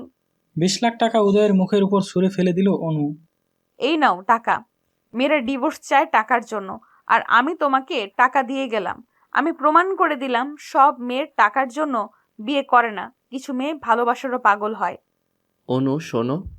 ব্যাস উদয়, অনেক শুনেছি আমি, আর নয়। আমার যদি টাকারই লোভ হতো তাহলে তিহানকে আমি বিয়ে করতে পারতাম। তিহানের কি তোমার থেকে টাকা পয়সা কিছু কম আছে? দুঃখিত, তোমাকে আমি ছোট করার জন্য কথাটা বলিনি। আমাকে কি কখনো কোনো টাকাওয়ালা ছেলে প্রপোজ করেনি? উদয় যে টাকার জন্য তোমাকে বিয়ে করতে হবে? শুধুমাত্র ভালোবাসার জন্য এসেছিলাম তোমার কাছে। একটা মেয়ে হয়ে নির্লজ্জের মতো তোমার বাবাকে বলতে হয়েছে যে তার ছেলের সন্তান আমার পেটে। কতটা অসহায় ছিলাম আমি সেদিন ভাবতে পারো? টানা 2 মাস আমি তোমার সাথে যোগাযোগ করতে পারিনি। আমি পাগলের মতো হয়ে গেছিলাম। একটা কুমারী মেয়ে, আমি সমাজে আমাকে কি উপাধি দিত উদয়? আমাকে সবাই চরিত্রহীনা বলতো। আমার মা বাবাকে সমাজের মানুষ থুতু দিত। আমি পারিনি সেদিন আমার ভালোবাসার চিহ্নকে মুছে ফেলতে। শুধুমাত্র তোমার অংশ আমার গর্ভে ধারণ করেছি বলে তোমার কাছ থেকেই বারবার চরিত্রহীনা কথাটা শুনেছি। দিনের পর দিন কি মানসিক যন্ত্রণা আমি সহ্য করেছি সেটা আমি ছাড়া কেউ জানে না। আমি তো চাইলেই পারতাম এই বাচ্চাটাকে মেরে ফেলতে, কিন্তু আমি পারিনি তোমার ভালোবাসার চিহ্নকে খুন করতে। আর এই একটা মাত্র অপরাধে আমি আজ চরিত্রহীনা। এই কাহিনী অনেক হয়েছে, আর নয়। Bye forever. দেখা হবে বাচ্চা সহ কোর্টে। অনু যা খুশি বলো। কার বাচ্চা কি এগুলো নিয়ে আমি আর ভাবতে চাই না, বাট আমাকে ছেড়ে যেও না। একটা নেশাখোর অসভ্য মাতালের সাথে একদিনও না। অনু আমি নেশা করেছি, কিন্তু অসভ্য নই। তুমি অনেক বড় অসভ্য। আমার সাথে খুব বেশি অসভ্যতা করেছো। আমি কোনো অসভ্যতা করিনি। উদয় অপরাধীদের মতো অনুর সামনে 2 হাত জোর করে বলে, আমি কি কি অন্যায় করেছি তার জন্য আলাদা আলাদাভাবে ক্ষমা চাওয়া সম্ভব নয়। আগামী কয়েক জনম ধরে ক্ষমা চাইলে শোধ হবে না। শুধু বলবো ক্ষমা করো আমায় অনু। তুমি তো আমার পরিণীতা। তুমি ক্ষমা না করলে আমার যে এই জীবনে আর মানসিক শান্তি আসবে না। অনু উদয়কে জিজ্ঞেস করলো, কাল রাতে কি করেছো ভেবে দেখো। কি করেছি? কাল তুমি নেশাক্ত অবস্থায় আমার সাথে অসভ্যতামি করেছো। অনু চলে যাবে তাই বলে এত বড় অপবাদ দিয়ে যাবে? অনু উদয়ের হাত ধরে টানতে টানতে নিজের রুমে নিয়ে যায়। দরজা লাগিয়ে ফোনের ভিডিওটা বের করে দেখায়। উদয় অবাক হয়ে যায় দেখে। উদয় নেশাক্ত অবস্থায় অনুকে পাগলের মতো চুম্বন করছিল। অনুর সাথে অনেক বেশি ঘনিষ্ঠ হওয়ার চেষ্টা করে। নেশাক্ত অবস্থায় অনুকে বলেছিল, আমাকে ছেড়ে না যেও। আরো বেশ কিছু অন্তরঙ্গ মুহূর্ত থাকে। উদয় অনুর হাত থেকে ফোনটা নিয়ে ভিডিওটা আরো কয়েকবার দেখে। উদয় আশ্চর্য হয়ে যায় নিজের কাজ নিজেই দেখে। অনু আমার কিচ্ছু মনে নেই, কিচ্ছু মনে নেই। এগুলো আমার অজান্তে কখন কিভাবে হয়েছে আমার কিছুই মনেই নেই। বিলিভ মি অনু, আমার কিছুই খেয়াল নেই। আমি এমন ছেলে না অনু। তুমি তো জানো আমি কেমন। তুমিও তো জানতে আমি কেমন। কখনো কি বিলিভ করেছো আমায়? অনু নেশার ঘরে কিছুই মনে নেই আমার। তার জন্য দায়ী কে উদয়? আমি নাকি অন্য কেউ? তুমি নেশা করবে সেই অবস্থায় যে কাজগুলো করবে তার দায়ভার তুমি নিবে না? বাহ, খুব ভালো। আজ আমি চলে যাচ্ছি। যেদিন মনে পড়বে যে সে রাতের কথা সেদিন ফিরে আসবো, তার আগে নয়। উদয় চেয়েও পারেনি অনুকে আটকাতে। অনু সিঁড়ি দিয়ে নামছিল, এমন সময় উদয়ের কাজিন, বছর 5 বয়স হবে, অনুর হাত ধরে বলল, ভাবি আসো, আজ আবার পড়ে যাওয়া গেমটা খেলি। তোমার মন খারাপ দেখা যাচ্ছে। তোমার মন খারাপ হলে যে গেমটা খেললে মন ভালো হয়ে যায়, সেটা আজও খেলবো। তুমি রাগ করে বাপের বাড়ি চলে যাচ্ছ? দাঁড়াও, আমি তোমার মন ভালো করে দিচ্ছি। উদয় দাঁড়িয়ে দেখছে। এমন সময় পুচকিটা একটা তেলের বোতল এনে সিঁড়িতে ছড়িয়ে দিয়ে বলে, এখন এর উপর দিয়ে হাঁটো। অনু অবাক হয়ে যায় পুচকিটার কথা শুনে। অনু বলে, এগুলো কি করছো পুচু সোনা? ভাবি, এটাই তো তোমার পছন্দের খেলা। কে বলেছে? ইফাপু বলেছে আমাকে। আগের দিন তো এভাবেই তোমার মন ভালো করে দিলাম, আর তুমি পড়ে গেলে। অনু আর উদয় দুজনেই অবাক হয়ে যায়। তার মানে সেদিন সব ইফাই করেছিল। ইফা অনুর করা অপমানের জন্য বাড়ি ছেড়ে চলে গিয়েছে। এদিকে ইফা অনুকে বুঝিয়েছিল তেলটা উদয়ই ফেলেছে। অনুর তখন ইফাকে নিয়ে ভাবার টাইম ছিল না। বেগ নিয়ে সোজা বাপের বাড়িতে চলে যায়। কেটে গেছে 1 মাস। অনু উদয়ের সাথে কোনো যোগাযোগ করেনি। উদয় চেয়েও পারেনি। অনুর মা বাবা সবটা শুনে তারাও চায় না তাদের মেয়ে আর উদয়ের সাথে থাকুক। অনুর মা বাবা উদয়ের বাড়িতে বলেই দিয়েছে উদয় যেন আর যোগাযোগের চেষ্টা না করে। 6 মাসের গর্ভবতী অনু উদয়ের সাথে 2 মাসে কোনো যোগাযোগ করেনি। কতদিন হয়ে গিয়েছে অনু উদয়ের দেখা হয় না, কথা হয় না। উদয় আজ 100 বারের বেশি কল দিয়েছে, অনু ধরেনি। অনু চায় উদয়ের সব মনে পড়ুক, তবেই সে ফিরে যাবে। হালকা হালকা শীত পড়েছে, ফ্যানের বাতাসে বেশ ঠান্ডা লাগছে। অনু ফ্যানটা বন্ধ করে আলমারি খুলে বাইরের কিছু শাড়ি তুলে রাখতে যেতেই কাপড়ের ভাঁজ ভেঙে বেশ কতগুলো শাড়ি নিচে পড়ে গেল। শাড়িগুলোর মাঝে বেশ কয়েকটা শাড়ি উদয়ের। উদয় বিয়ের আগে সালেহা খালাকে দিয়ে পাঠাতো। শাড়িগুলো তুলে বিছানায় নিয়ে অনু হাত বুলাচ্ছে। এই শাড়িগুলোর সাথেই জড়িয়ে আছে তার কত স্মৃতি। এমন সময় অনুর মা রুমে প্রবেশ করে বলে, যে মানুষটার শাড়িকে এতটা যত্ন করিস, মানুষটাকে কেন ফিরিয়ে দিচ্ছিস মা? একটা কথা বলি মা অনু, আমার কি মনে হয় জানিস, উদয় নিজে খুব অনুতপ্ত। কাল দেখলাম অনেক শুকিয়ে গেছে ছেলেটা। আমার হাত ধরে খুব কাঁদছিল। একটা ছেলে তো সহজে কাঁদে না। উদয়ের সমস্যাটা আমি বুঝতে পারছি। একদিকে তোকে ভীষণ ভালোবাসে, অন্যদিকে তোর পেটে অন্যের বাচ্চা ভেবে অস্বস্তিতে আছে। তোর থেকে উদয়ের যন্ত্রণাটা বেশি। একটা কথা তো আর অস্বীকার করা যায় না মা। উদয় সারাটা জীবন তোকে পাওয়ার জন্য একটা জনম কাটিয়ে দিয়েছে। সেই উদয় তোকে অবিশ্বাস করছে, নিশ্চয়ই এমন কিছু হয়েছিল যেটা উদয়কে অনেক কষ্ট দিয়েছে। তোর খুঁজে বের করা উচিত এমন কি হয়েছিল, কি জন্য ও তোকে সন্দেহ করে। মা ও তিহানকে নিয়ে সন্দেহ করে। একটা ছেলে কি আর একেবারে খালি খালি সন্দেহ করে অনু? যেহেতু বারবার তিহানের নাম বলছে, নিশ্চয় তিহান উদয়কে এমন কিছু বলেছে বা করেছে যার জন্য উদয় ভুল বুঝতে বাধ্য হয়েছিল। এতদিনে তোর খুঁজে বের করা উচিত ছিল তিহান আসলে কি করেছে। মা, আমি আর উদয়ের ব্যাপারে সবটা তিহান ভাইয়াকে বলতাম। আমাকে উনি সবসময় সাহায্য করেছে, সাপোর্ট করেছে। তিহান ভাইয়া আমাকে যেভাবে বুঝাইছে তাই বুঝছি। আমি শিয়ার থেকে সবটা জেনেছি। তিহানকে বিশ্বাস করাটা আমার ভুল হয়েছে। উদয়ের কি উচিত ছিল না একটা বার আমাকে বিশ্বাস করা? ও আমাকে এতটাই ভালোবাসতো যদি, তাহলে অন্তত একটা বার উচিত ছিল আমাকে সবটা খুলে বলা। মা অনু, তোর জীবন তুই ভেবে দেখ আরেকবার। আমরা তোকে কোনো কিছু নিয়ে জোর করব না। এমন সময় শিয়া ফোন দেয় অনুকে। অনু ফোন রিসিভ করতেই শিয়া বলে, উদয় অ্যাক্সিডেন্ট করেছে। অনু একটা দীর্ঘশ্বাস ছেড়ে বলে, তুই একটু দেখে এসে আমাকে বলবি প্লিজ উদয় কেমন আছে? কেন, তুই যাবি না অনু? না, যাব না। কেন অনু? যে সম্পর্ক শেষ হয়ে গিয়েছে সেখানে গিয়ে লাভ কি? তোর কি খারাপ লাগছে না অনু? আমার ভালো খারাপের কারোর কিছু যায় আসেনি কখনো। একটা অনুরোধ, প্লিজ আমাকে জানা উদয় কেমন আছে। সিরিয়াস কিছু হয়নি তো? আমি হসপিটালে এসেছি অনু। আজ তোকে অনেক ইম্পর্টেন্ট একটা কথা বলতে চাই, যেটা শুনলে তুই আশ্চর্য হয়ে যাবে। কি কথা? তুই সেদিন তিহানের কাছে একটা চিঠি দিয়েছিলি যে তুই উদয়কে ভালোবাসিস, উদয়ের জন্য পোর পার্কে অপেক্ষা করবে। কিন্তু তিহান তোকে দিয়ে তিহানের প্রেমিকাকে দেওয়ার জন্য চিঠি লিখিয়েছিল, সেটাই তিহান উদয়কে দিয়ে বলেছিল যে তুই চিঠিটা তিহানকে দিয়েছিস। সেই বৃষ্টির রাতে তুই তিহানের কাছে চিঠি দিতে গিয়েছিলি উদয়ের জন্য, আর তিহান সেটির অপব্যবহার করেছে। তোর ড্রেসের মতো হুবহু সেম ড্রেস বানিয়ে তিহান ওর গফকে দিয়েছিল, আর মেয়েটার সাথে বাজে রিলেশন করেছে। তারই ভিডিও উদয়কে দেখিয়েছে, আর এমনভাবে এডিট করেছে ওই মেয়েটার ফেস তোর ফেস লাগিয়ে দিয়েছে। তিহান এতটাই খারাপ যে তোকে পাওয়ার জন্য অন্য একটা মেয়েকে ইউজ করেছে। উদয় দেখে সেদিন থেকে নেশা করা শুরু করেছে। উদয় নিজের প্রাণের থেকে তোকে বেশি ভালোবাসতো অনু। প্রাণের থেকে প্রিয় মানুষটার এমন বাজে ভিডিও দেখলে কার ভালো লাগে? এমনকি তিহান প্রায় এমন ভিডিও দেখাতো উদয়কে, যেটা দেখে উদয় বিশ্বাস করতে বাধ্য হয়েছিল অনু। এবার ভেবে দেখ উদয় কতটা কষ্ট পেয়েছিল তোকে না পাওয়ার যন্ত্রণায়।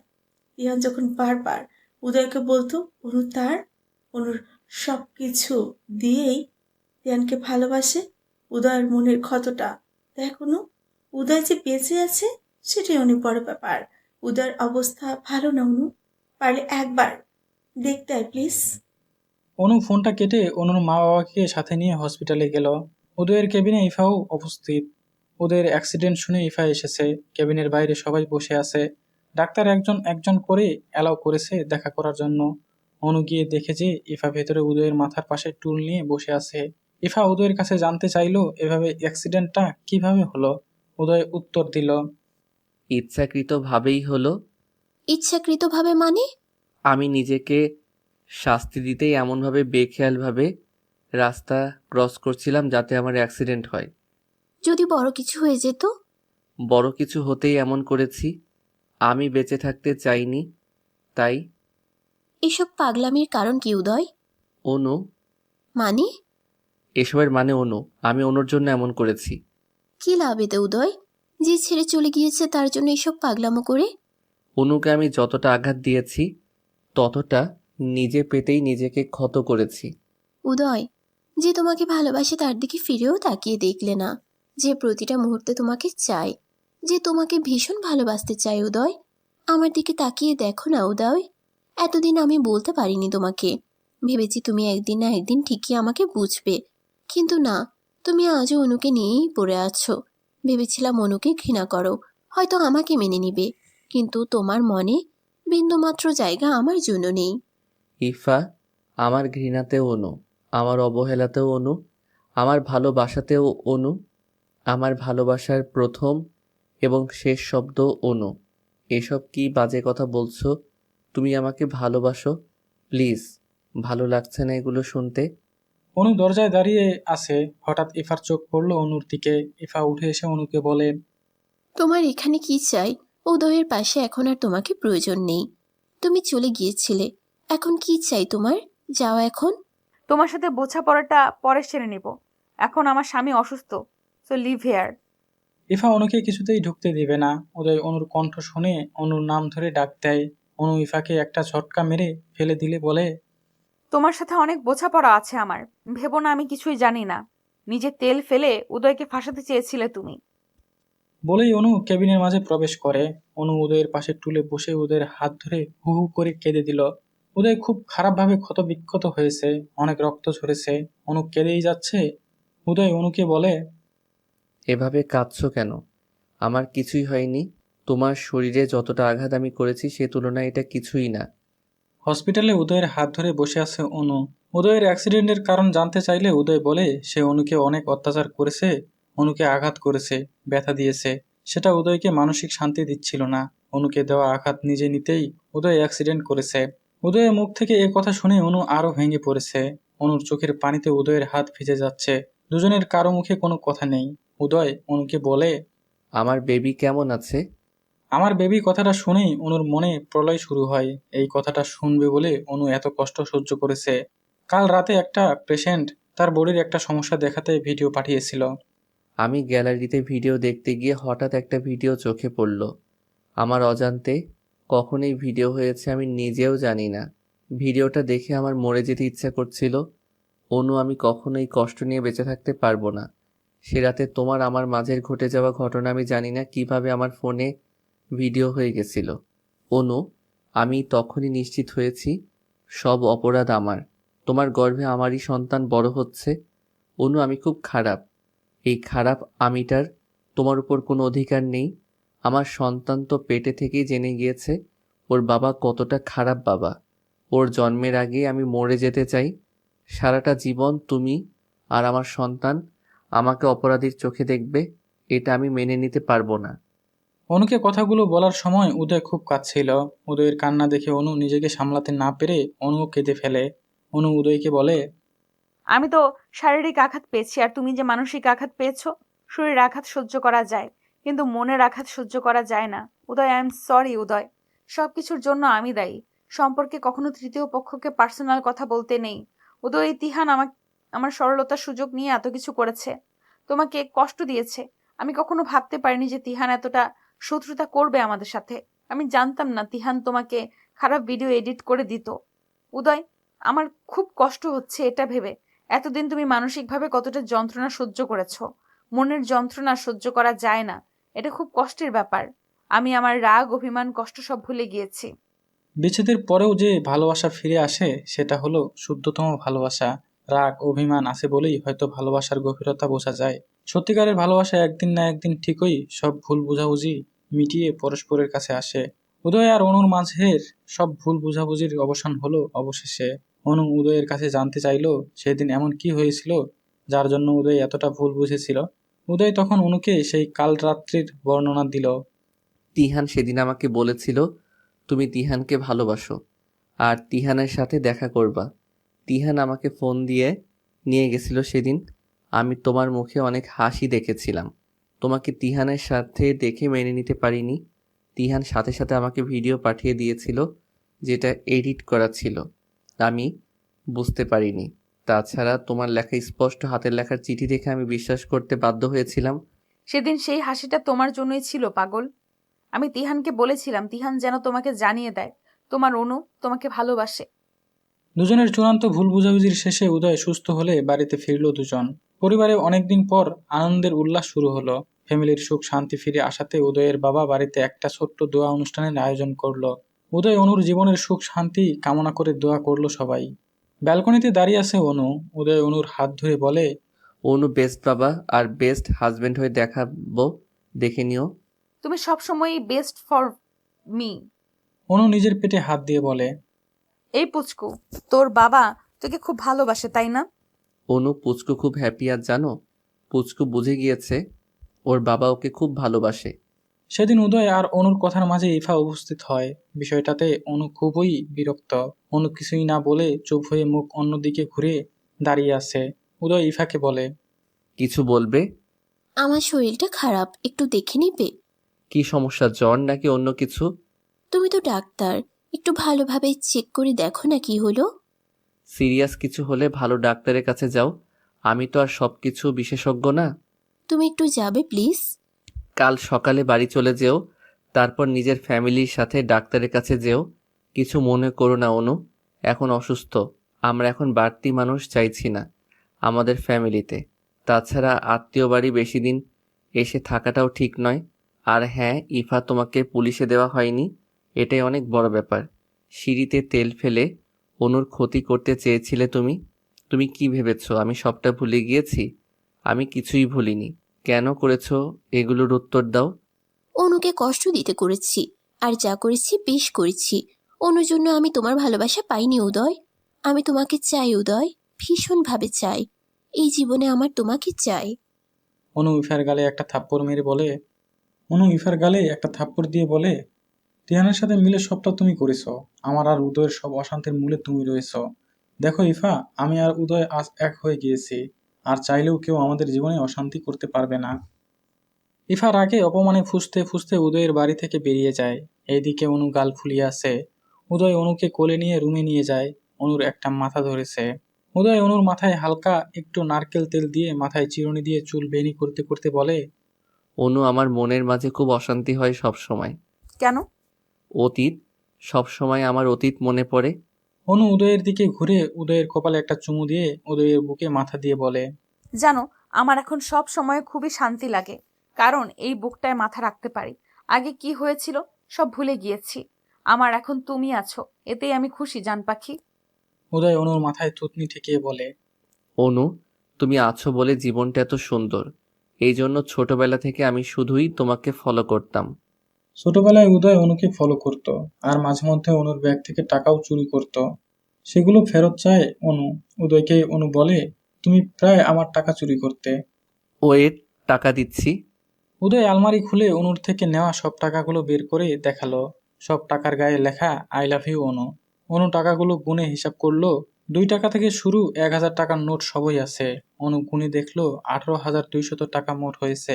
অনু উদয়কে বলে, এইভাবে টাকাগুলো যত্ন করে রেখে দিয়েছো? তুমি নিজে তো একটা যত্নের মানুষ আমার কাছে। 8 মাসের গর্ভবতী অনু। উদয় 24 ঘন্টা অনুর খেয়াল রাখছে। অনুকে একটা কুটোও নাড়তে দেয়নি। সকালে অনুকে খাইয়ে উদয় চেম্বারে যায়, আবার সারাদিন ফোন করে অনুর খোঁজ খবর রাখে। উদয় আর অনুর মাঝের সব ভুল বুঝাবুঝি মিটে গিয়েছে। উদয় আর অনু এখন অনেক ভালো আছে। হঠাৎ অনুর গরুর ভুঁড়ি আর রুটি খেতে মনে চেয়েছে। এমন একটা খাবার হুট করে কাকে বলবে? বললেও তো পাওয়া যাবে না। উদয় অনুকে ফোন দিয়েছে অনুর কিছু খেতে ইচ্ছা করছে না কিনা, তাহলে উদয় নিয়ে আসবে। কিন্তু অনু শুধু মুখ কুচকাচ্ছে, উদয়কে বলতেই পারছে না।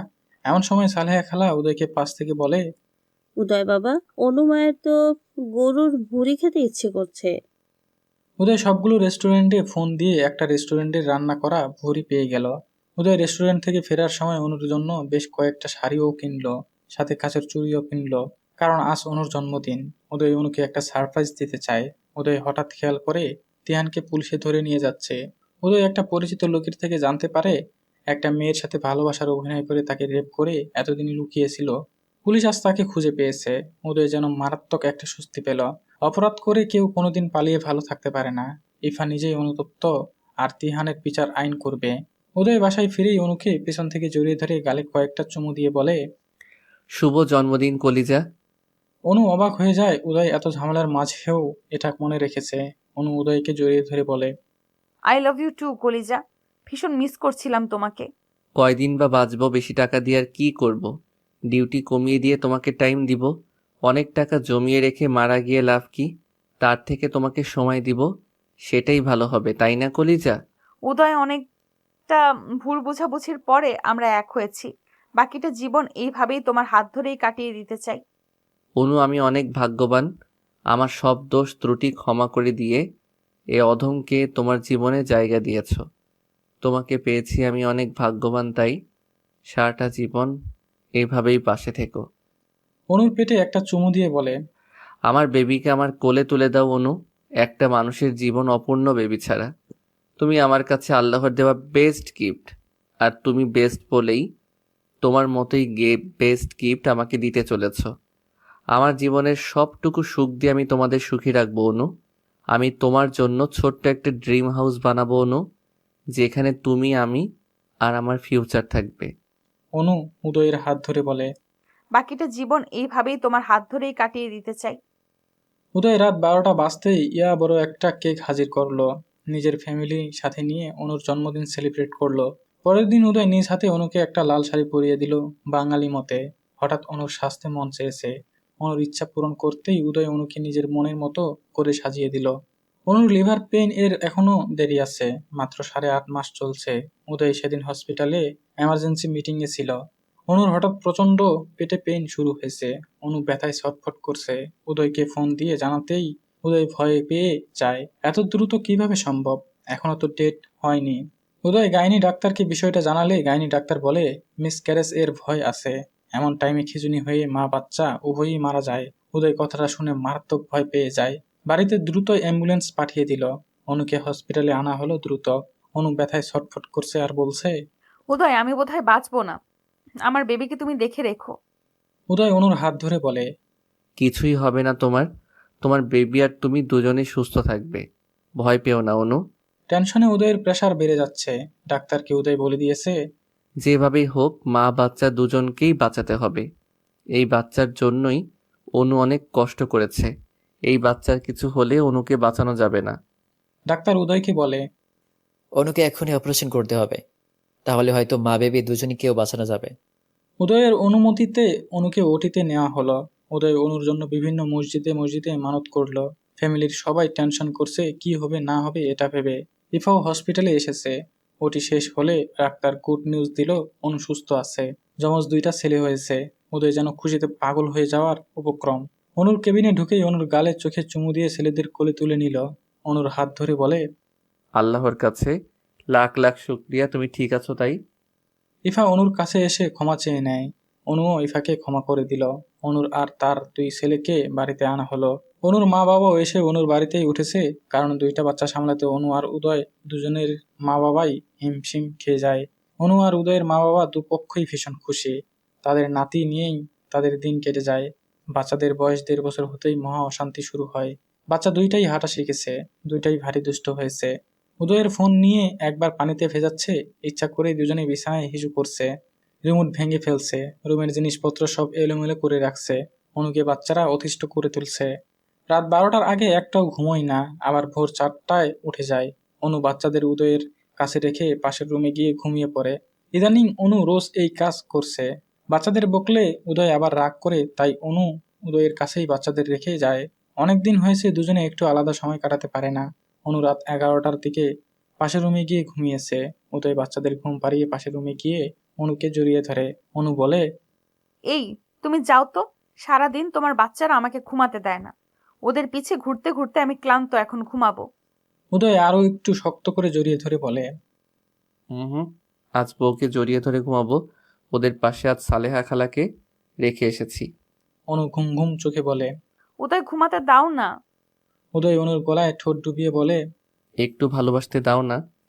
দুইটা ছেলের বাবা হয়েছি বলে কি আমি বুড়ো হয়ে গিয়েছি? বউকে ভালোবাসতে পারবো না? এই 1 বছরের যা গ্যাপ গিয়েছে সবটা উসুল করে নিব। অনু বুঝতে পেরেছে তার উদয় আজ অনেক রোমান্টিক মুডে আছে, তাকে কোনোভাবেই আটকানো যাবে না। বাধ্য হয়েই বরের কাছে ধরা দিতে হলো। উদয় অনুকে আদর করতে করতে ঘুমিয়ে গেল। পরের দিন খুব ভোরে উদয় তাকিয়ে দেখে অনু তার কোলের মাঝে আর 2 বাচ্চা তাদের কাছে এসে হাতে তালি দিচ্ছে আর হাসছে। অনু উদয়কে ঝটকা মেরে ফেলে দিয়ে বলে, সরো, ছেলেরা বড় হচ্ছে, দুষ্টুমি কমিয়ে দাও। ছেলে দুইটা সত্যি দুষ্টু হয়েছে। উদয় অনুকে একটা চুমু দিলেই দাদু আর নানুকে বলে দেয় সাথে সাথে। এই বাচ্চা দুটোই তাদের ফ্যামিলির হাসি আনন্দের একমাত্র কারণ। আসলেই বাচ্চা ছাড়া একটা ফ্যামিলি সম্পূর্ণ অপূর্ণ থাকে। সব অপূর্ণতা বাচ্চারা পূর্ণ করে দেয়। উদয় অফিস থেকে আসলে অনুর জন্য চকলেট সাথে বাচ্চাদের জন্য চকলেট নিয়ে আসে। উদয়ের কাছে অনু একটা বাচ্চা।